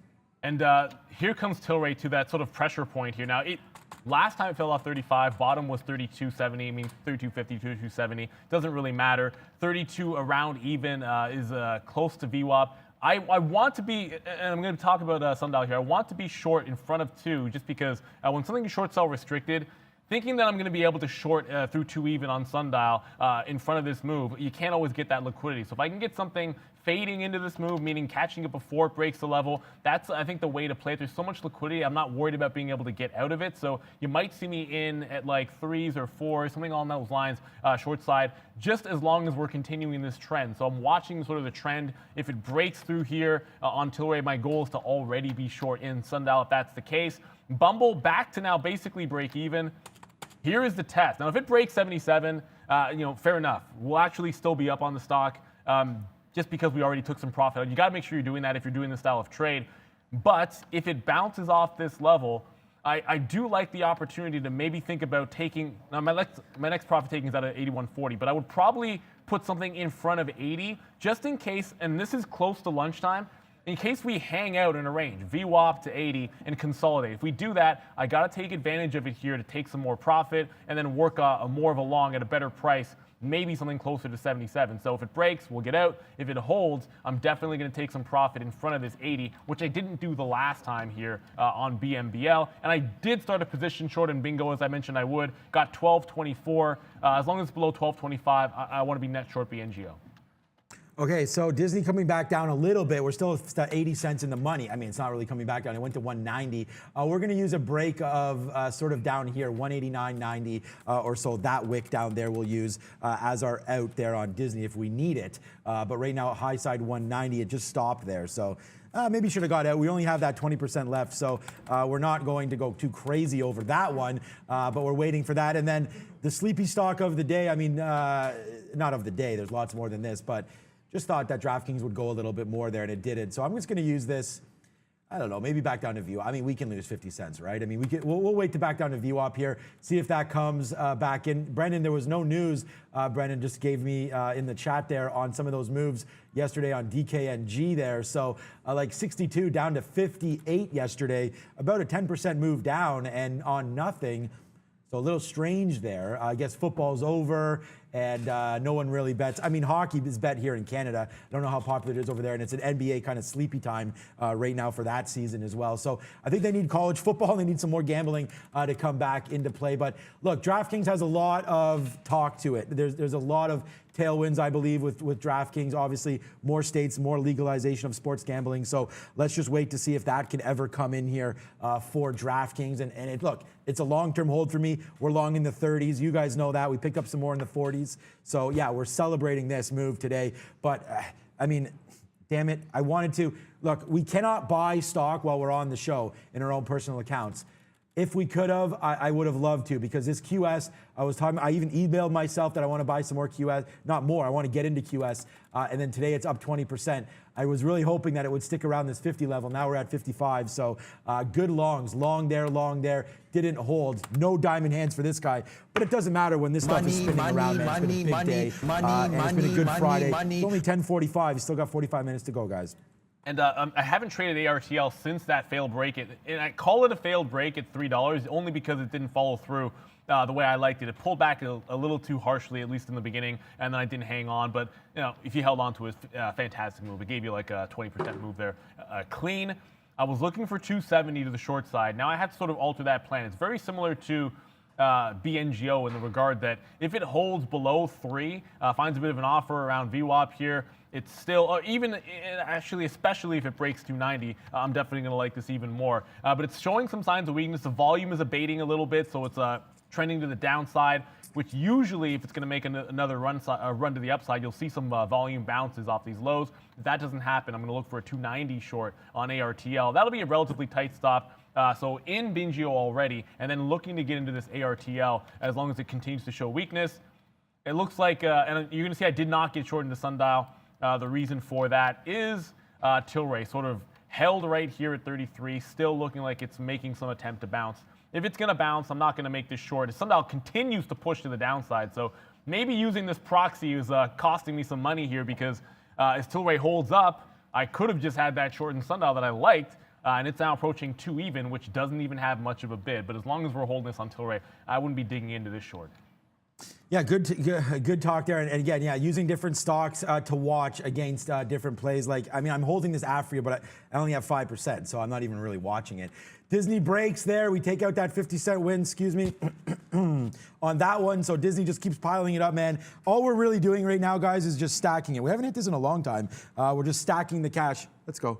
Bring it. Hands are waiting. Here come the money downside for us today as we go 6 for 6. And you know what? The missed opportunity here is QS. But I saw somebody in here. I mean, it's not a missed opportunity. It's one of my biggest stocks today. Here we go. Go QS, go. A lot of other talk in here talking about thank you for QS. Again, the chat goes fast. I don't even know where I was. QS at 54. Wow. Yes, thank you guys for that. Buy QS before it's not too late. Pow on QS at Sean Katina there from Nick's Picks. Thank you so much for everything on that one, guys. We are really, really super happy with the way that's happening. And then someone said, Sean, tell your wife to buy shares for you while she's at home. Look, my wife has her hands full, guys, with the kids. We still have virtual learning at home, and I'm not going to phone her to make trades for me. I'm fully capable. And you know what? Sometimes it backfires, sometimes it doesn't. Like, you want to buy QS at 50, the show's over and it's at 48. So sometimes you do get that both ways. But I love you, my wife, and I hope the kids are doing good today as we get ready for Valentine's Day to go. But I hear some action in the background. But right now, I don't know. Maybe it was, I don't know. We haven't looked at GameStop or AMC. No, it was just a Sundial breaking that $2 level. That's all. Brendan. Safety group, guys, when we look at every now and then, a little one that pops up on volume every time there's news for safety group, coming back up to 250 here, came into play a couple of days ago on the daily chart. SFET, new product launch today, guys. Yeah, so I mean, it was nothing crazy. I mean, Sundial broke 2 even and then just stalled at 98 and sort of came right back. So it's just this, and until Tilray just actually bounced off of 33, so it's sort of a nothing burger, but I did try it and just cost myself a penny both directions there, which is kind of annoying. I said I would stay away from it until Tilray made a move, and it's actually making a bit of a bounce to the upside, not going the other way. This ATRL still starting to slide downside here. Now I know it's approaching that 3. It did break it. I'm not taking it yet. Let's look at a 290 break still. I think I'm going to like that a heck of a lot better, guys. So I'm still watching 290 specifically. So BNGO has a seller at 1260, so a good update you guys there. I haven't added to the position because I was going to use 250 as a stop, so I held off because I wanted to give an extra 10 cents. As long as it's below that 1260 seller, now I can add in front of it, but that's the reason for a bit of a change in tactic. It's only about 20 or 30,000 shares on the offer, but that's enough for me on BNGO. And ARTL, I still only like this 1290, 1295, 1290 area, and then 295 to 290 area, and then 270 to the downside. I'm going to hold off to getting into this short. Yeah, okay, so Fisker's still going. Donkey Kong is not going right now. Here we go. I do want to give a big thanks to you. I guess I just shouted you out there, Nick's Picks, and I'm really glad that you made that money on QS, man. And thank you for sharing the love, Nick. I assume your name's going to be Nick. But Nick's Picks there, thank you so much for that $50 super chat. It's been a good day, and I'm just glad that you guys are doing well today, to be honest with you, on some of these plays that I've had. And look, I trade a little bit differently than Neil. I'm basically 1 in, maybe 2, maybe 3s, and then we let it go. And I mean, Afria today, a big one. I haven't traded too much cannabis. This is only the one play that I've made, and we're still holding, and it's still upside. So I give you the 1 in, and then we get that out there. Gave you Disney as well today, guys. 190, 150, all the way downside. Bang that through. Another one given to you right there. So easy. 1 trade, 2 trades on Disney. That's that one. 1 trade on DraftKings right now. Right here.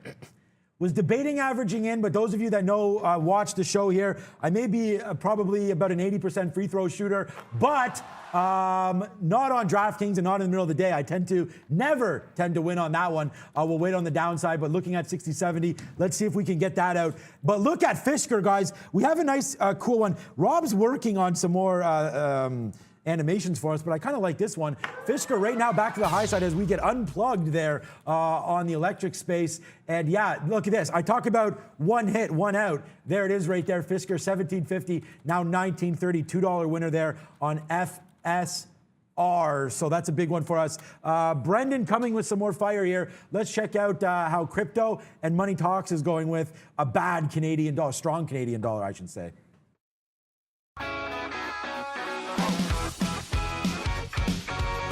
Hey guys, yeah, let's talk currencies. Not a lot going on, but we'll discuss. Yeah, Canadian dollar actually just went red. We were higher earlier today, but back to about 78.5 for the Canadian dollar.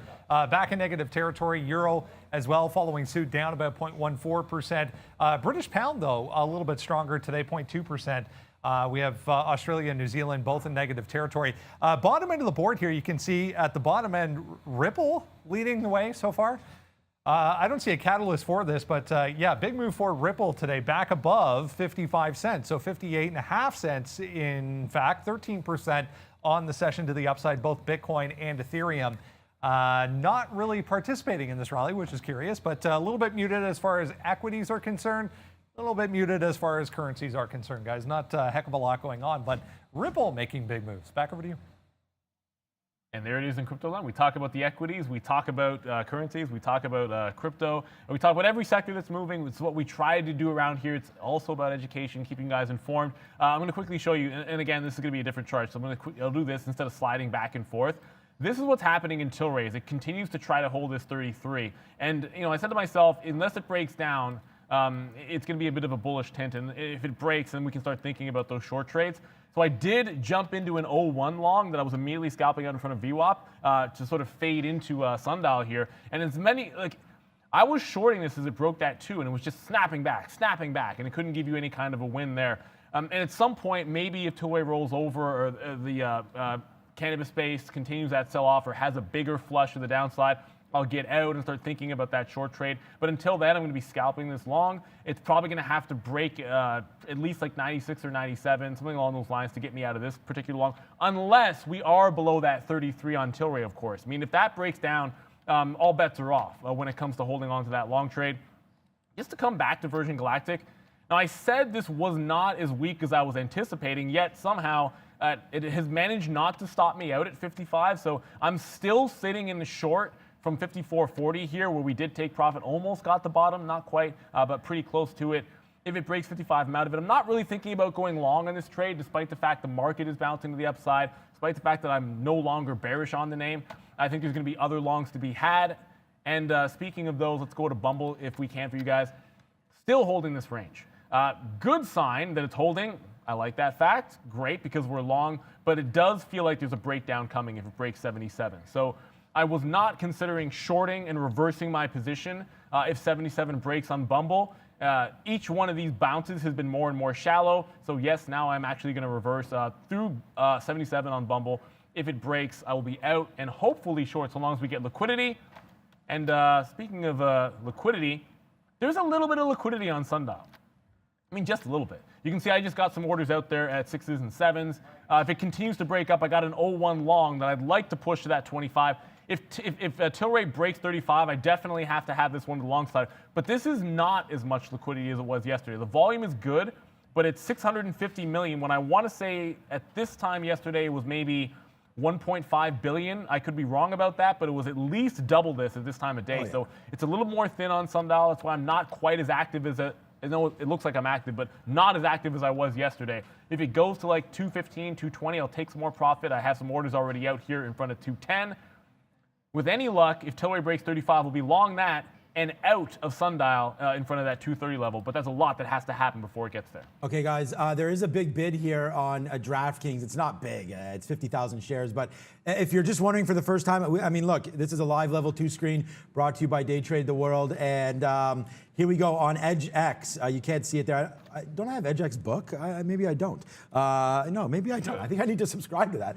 I guess EdgeX's book is a thing. I got to get that. But anyways, it's at 55 there. We did put a winner on the board there for that. So just like I said about the free throws, there we go. Bang, hit that one right on, right there for DraftKings. We talked about getting some out if it came back to 70. So there it is. We did take some out.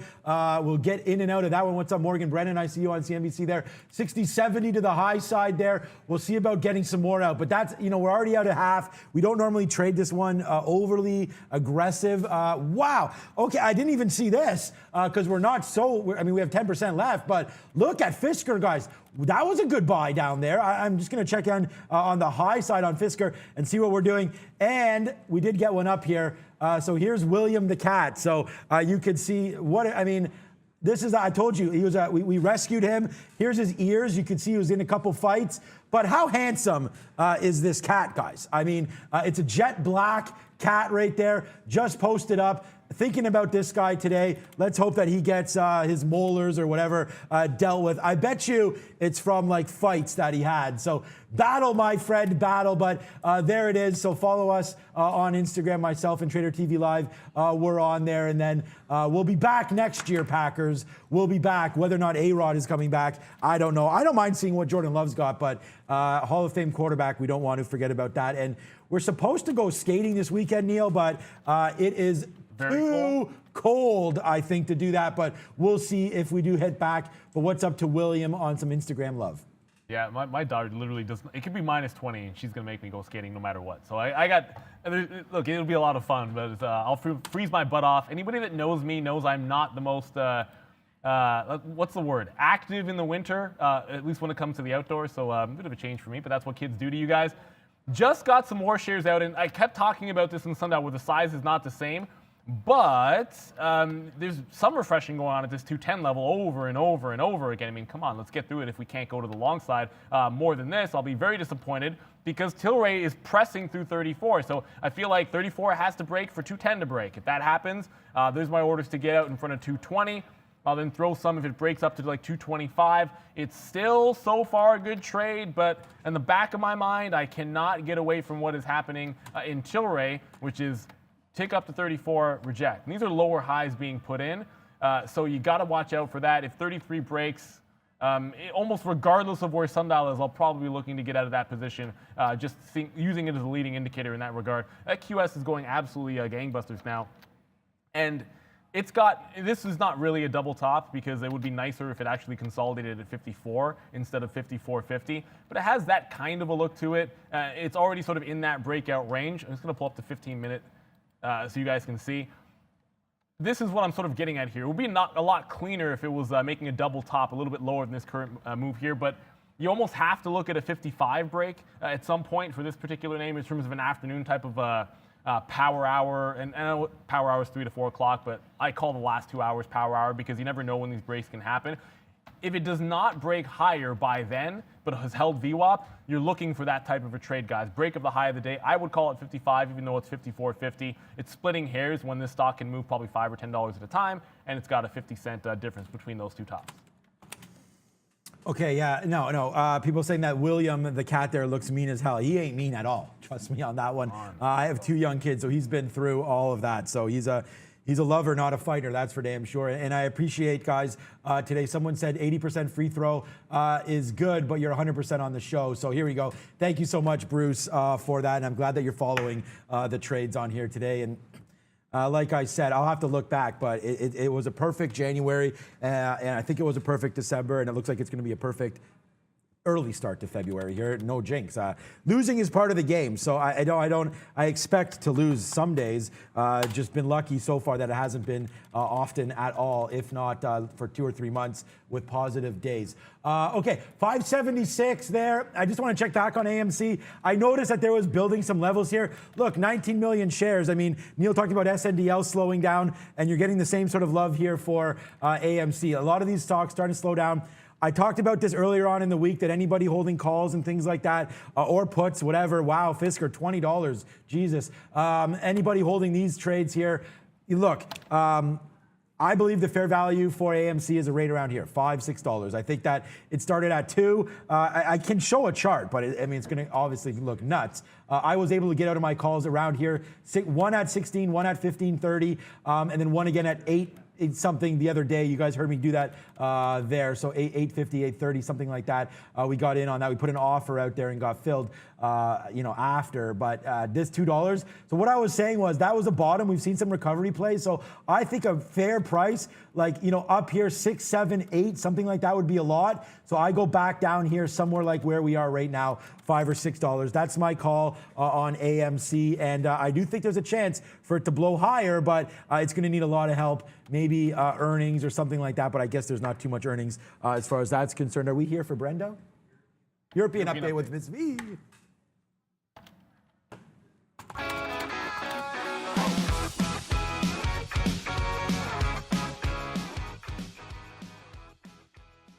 Hey guys, European markets are mixed with UK's economy falling a record 9.9% in 2020. Britain is up 0.66%, France is up 0.56%, and Russia is up 0.37%. Well, ProSiebenSat.1 company trading in Germany is up more than almost 7%, powered by a strong earnings report. Back to the traders. Thank you very much, Ms. V. So sitting on a sleepy trade over here in BNBL, you're going to see it in the money, and that's all well and good. But if it doesn't break out of this range soon, like I said, it's just a more, powder in the keg for the reversal short, which I did say I'm going to put on. It's almost impossible not to think about this. If it can't hold this line, throughout lunchtime or whatnot, it hasn't broken before like 12 o'clock. It's probably going to be just the most obvious short ever, back into some of those lows. 72.50 I think would be some support down there if it gets there. Along a similar vein, the ARTL has already started to break back down, but and again, I didn't like the idea of taking a 3 even short, and sometimes the even dollars don't matter as much. I just wanted to break it already broke through once. And it failed here at like 95. So I wanted to break through that before I actually think about shorting this name. There's plenty of time to get into the position without having to rush into it, especially at this time of day. Basically you're going to be so much more active off the open. I was a quick trigger here and then took a hit at 3 and reversed into a long, all happening very fast. But that's because it's 9:30, 9:35, that kind of thing. I'm not jumping in, to this trade when volume's dwindling at 10:47 and still waiting for the move to happen 17 minutes later. So it's not apprehension in the part of ARTL. It's just, I just want to see the move start to go before I have to jump into it. No need to sit around in a sleepy stock. If you don't have to, I can wait for the actual price that I want. BNGO, this one now pushing that 260. So initially had a smaller position, was waiting for a 250. I saw a seller up at this price. It is still there and then gone. Literally, I bring this one up to you because I'm thinking, okay, it's moving into the area. I can casually talk about it on the chart, and then I can show you the size and the level too at 60. It was there, trust me. It was certainly there for like 50,000 shares. It broke. I reversed to the long side on BNGO. Not fast enough to show you guys, but trust me, there was a level there at 60. Now long on Bingo, believe it or not.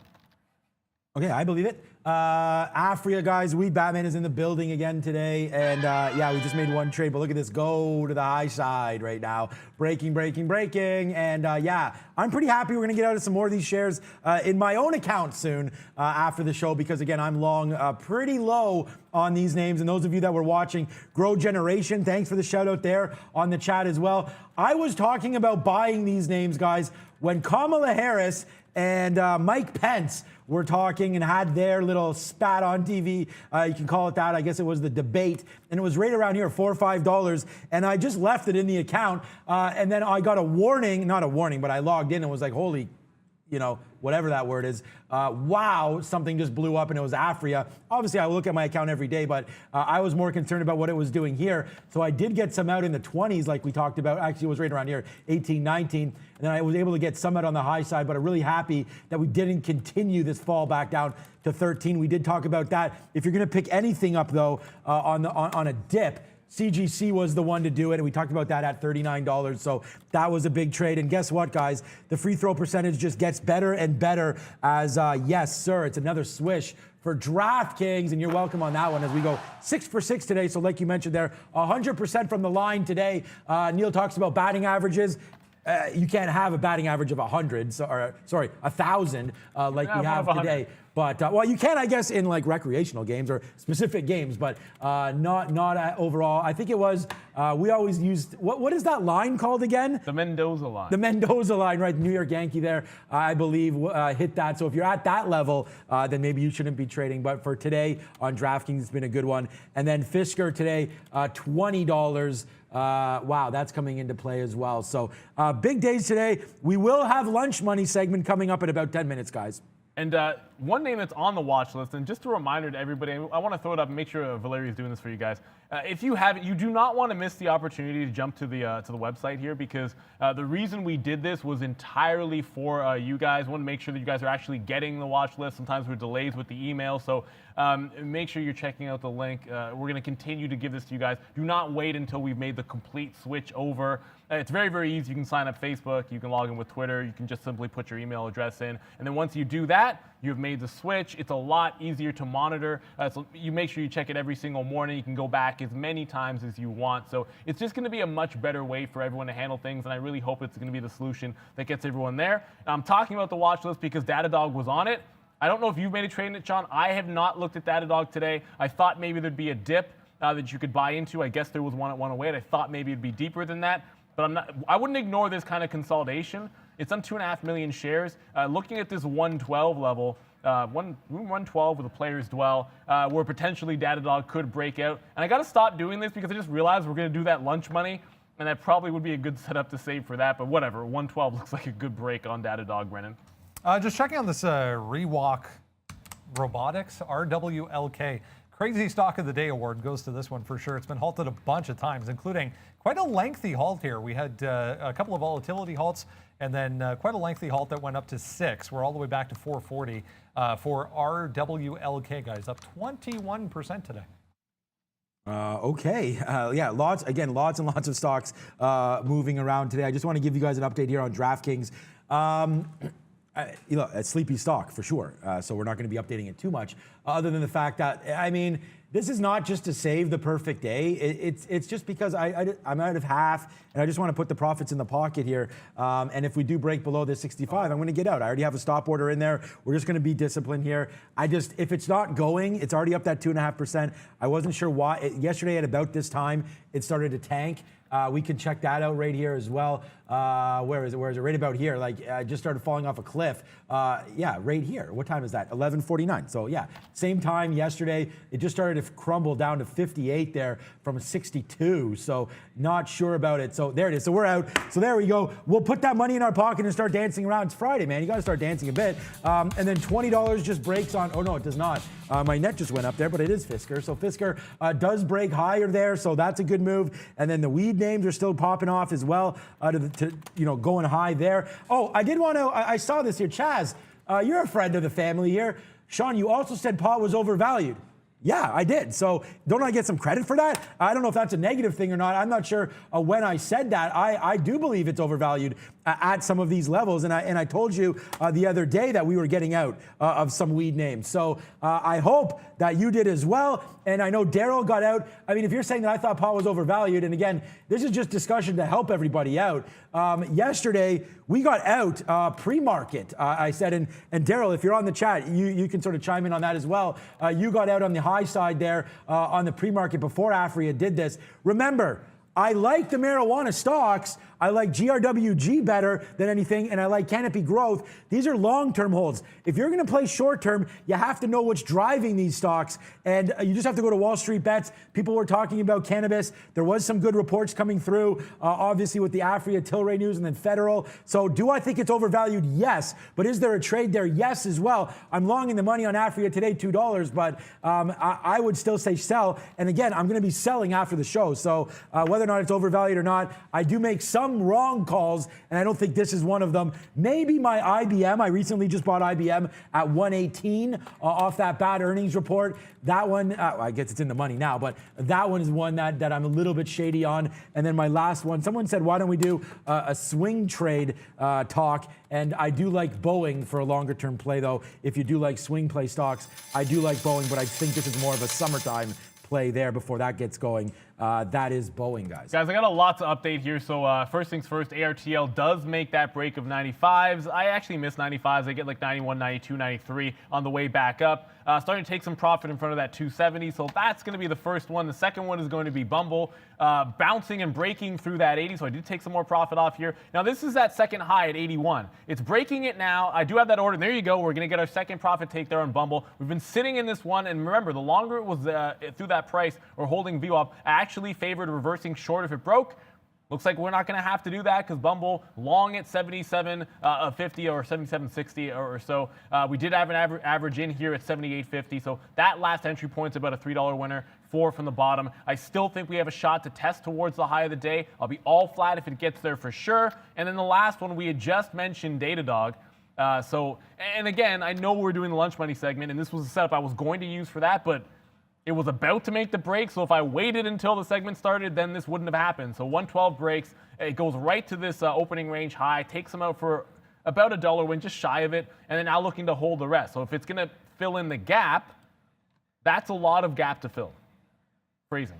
117.60 is a previous close. I actually think 115 is a more reasonable target up here. So looking to take probably only like $2 or $3 at the most on the second half of this position in Datadog. I don't think it goes green on the day. I think that's actually highly unlikely.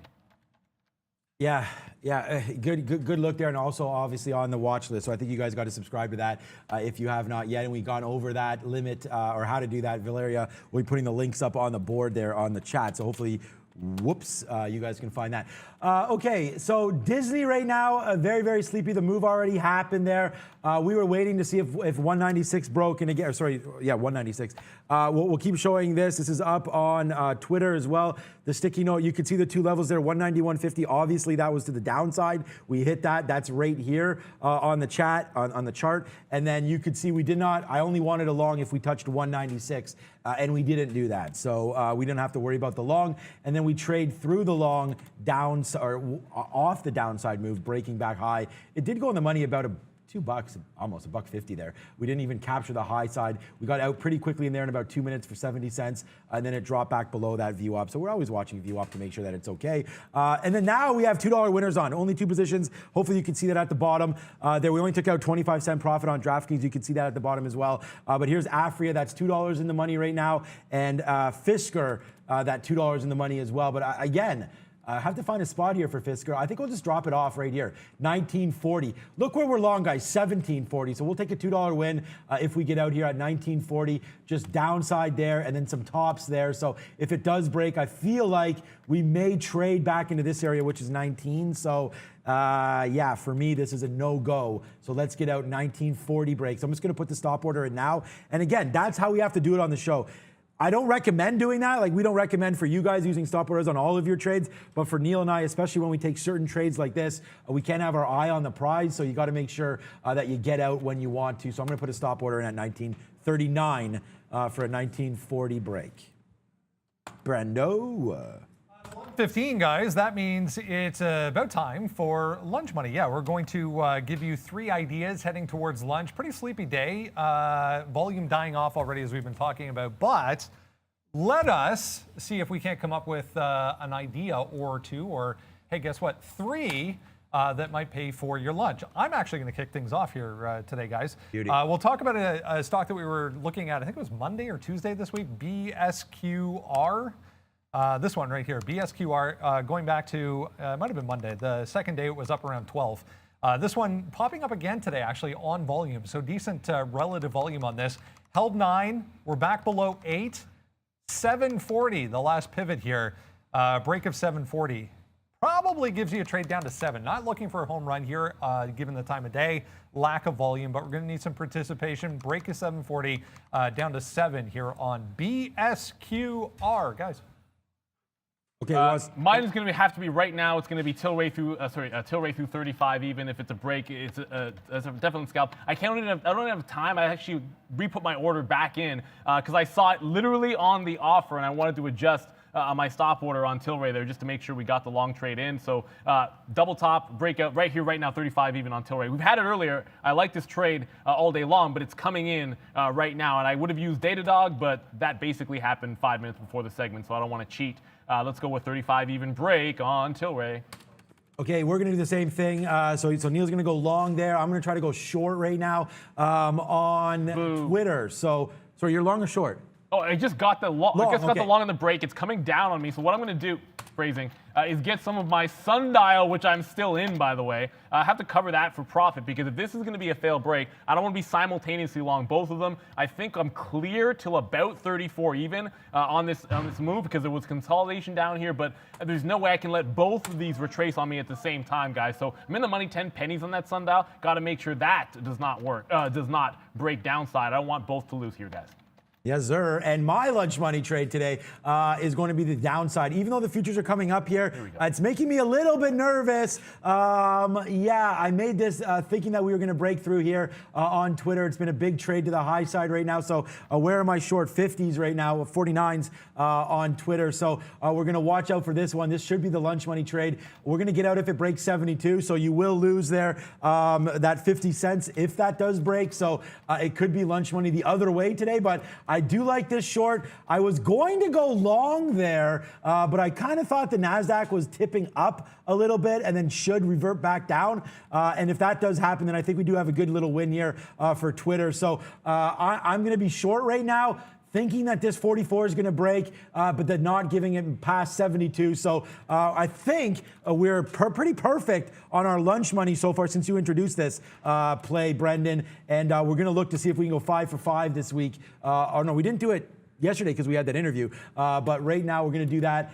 Target downside here. Watch out for 71. But you only need, I guess, 20, 30 bucks here for lunch money. So let's see if we get down to 25 area and pay ourselves off a little bit there for some lunch. So that'll be a good trade. Let's see if lunch money can hit right now. And then also, guys, BFT, I made you guys type into the chat today down here when it was about 8:30 or 9, let's call it 9, about BFT and a nice little high side move up to 17.15 today.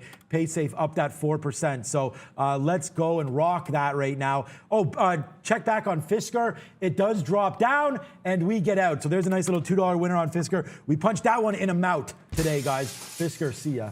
I'm going to take my first hit on lunch money, and there's 35 break. It does not work on Tory, at least not to my plan. Look, it can still bounce off VWAP and go to the upside, but that's not the way I wanted to take it. Now, you heard me scrambling because if I'm going to take a breakout on Tilray long while still holding Sundial long from 201 that was in the money on me, this is why I was getting out on the way downside. If that breakout's not going to work, Sundial is going to come in, and I can't throw away that profit, so I do take out half of the position that I had left, so I'm down to literally like just over 10% of our Sundial long.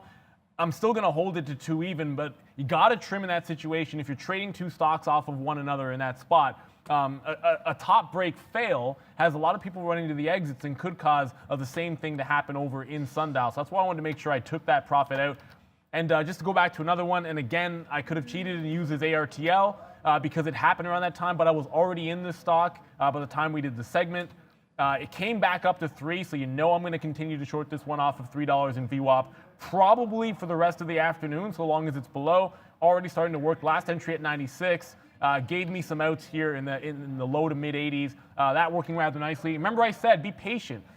You don't have to take it on. You don't have to take it on this $3 dip here. And I was saying why I didn't like it. Allow it to break through that support level. Allow the selling to actually come in, and then start playing the weakness. So, again, if you took it at 3, you're short 299, and then you're holding this entire way. It's going against you at 320. It's still against you at 310, or you'd have 3 cents worse at 296, and I'm with the momentum. To me, it's worth it every single time to have the momentum behind me and not have the perfect price. Chasing the perfect price is a bit of a sucker's game sometimes, even though, yes, you're in the money if you took that 3 even break. I preferred waiting for it.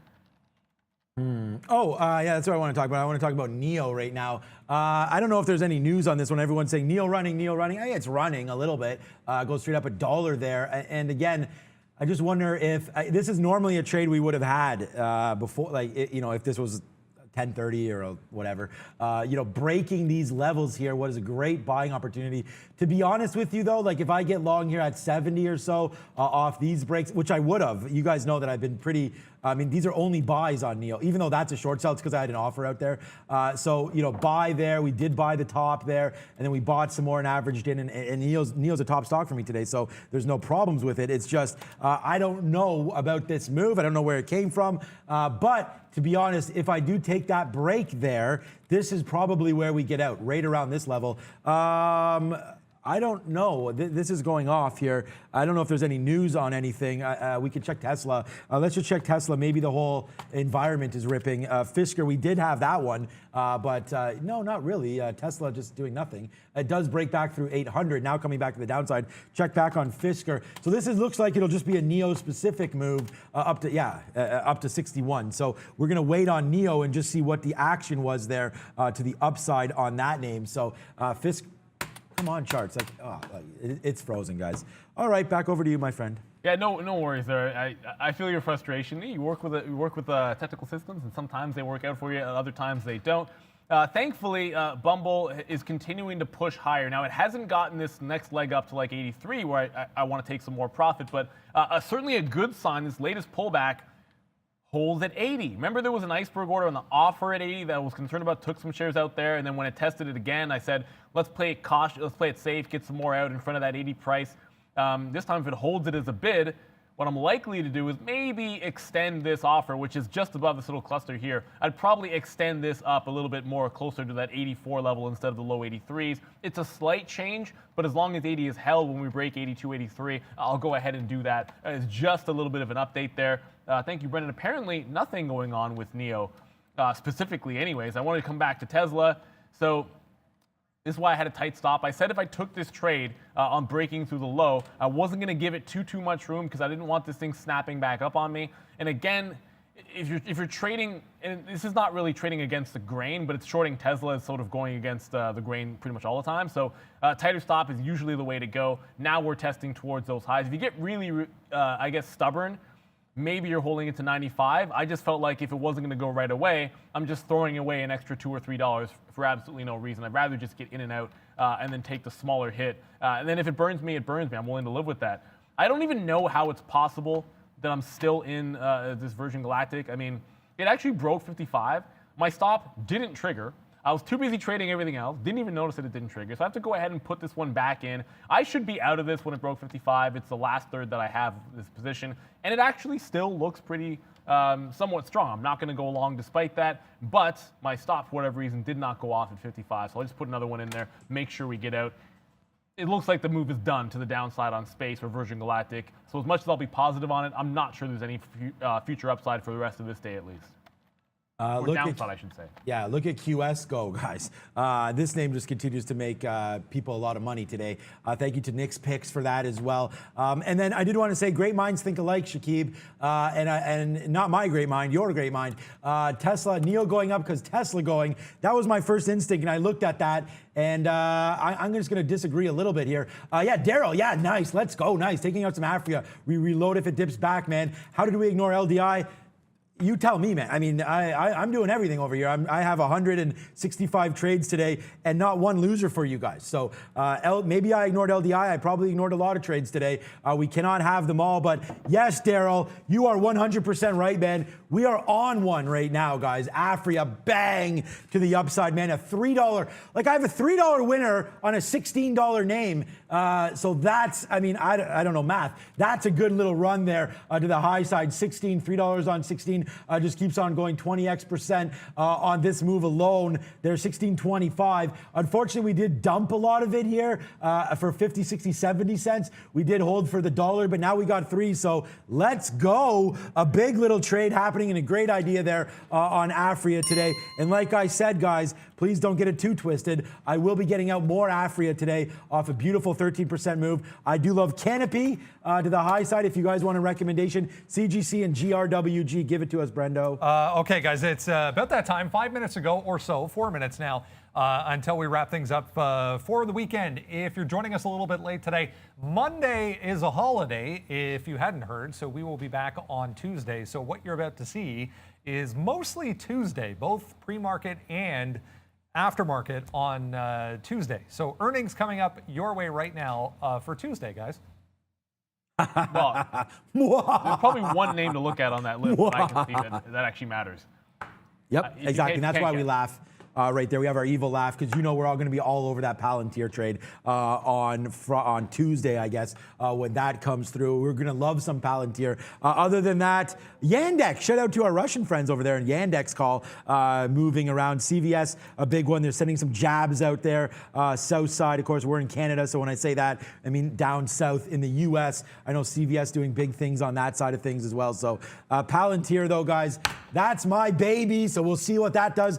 I don't know what it's going to do. I actually don't mind. I'm pretty light on it right now, guys. I don't have any calls. I'm still long at 956 or something in the own account there. I'm hoping for a dip back in Palantir, to be completely honest with you, just to see what that does. And I'll call up a chart on Palantir quickly here. We still have 3 minutes, so there's lots of time to go. I guess we did that a little bit early. We will find out about what day it is today. I did cancel that. We were going to go long if it did break through 32, but Palantir today, look, people saying it needs help. No, it doesn't. It's down 3%. Chill out on Palantir right there, guys. I would love for this thing. Now, I don't want it to go down on earnings. Don't get me wrong. I mean, I would love this thing to moon. But if it does, I'm a buyer, and I'm a buyer big time. 24, 25, anything around there, 30. I don't care. I'm buying it all the way through here. So let's wait to see what happens at Palantir. This is why I talk about where we're long, and it's not.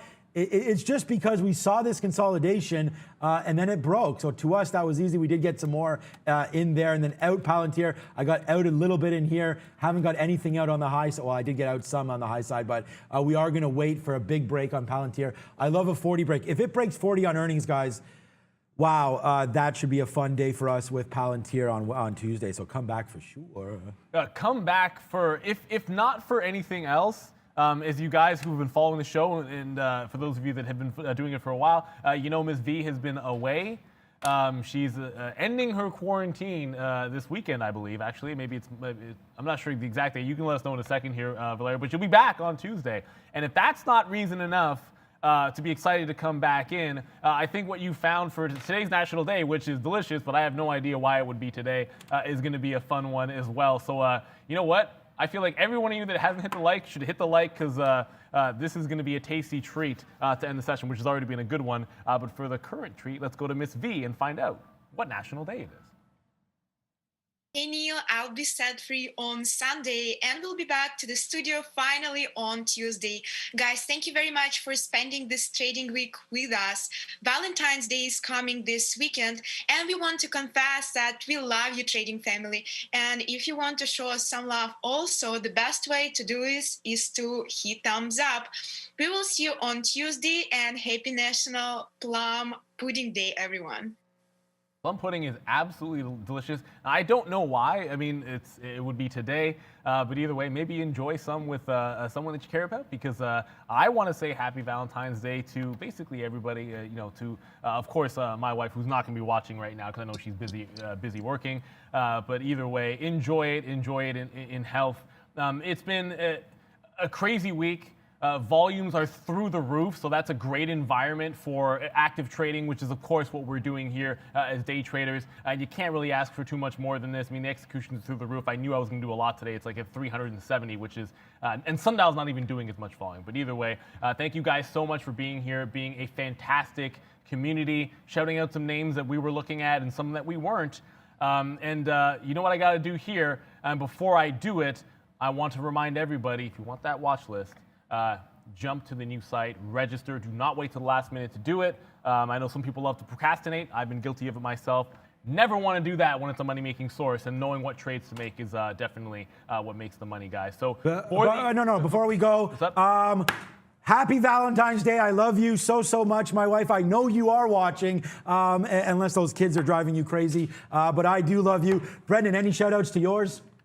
Of course, yeah. I don't think she's watching right now, but happy Valentine's Day if you are. I believe she's at work. But yeah, have a great weekend, guys. It's a long weekend. We will be back, of course, on Tuesday. There you go. So no need to remind you guys. Enjoy that long weekend. Of of course, the second half of the day is not done yet, so look out for some of these movers and shakers, especially the ones we called out in lunch money, to see if they're going to be active and give you that secondary push to make some coin in the afternoon's trade. We'll be trading back for you guys next week, but of course, the day is not done yet. For Miss V, can't wait to have you back. For my man Sean Katina in the nice-looking Trader TV hoodie. For my man Brendan Wickens, I'm Neil Roberts. Good morning, good afternoon, good evening. Wherever you are in the world, this is Trader TV Live. We'll see you on Tuesday. Bye, guys. See ya.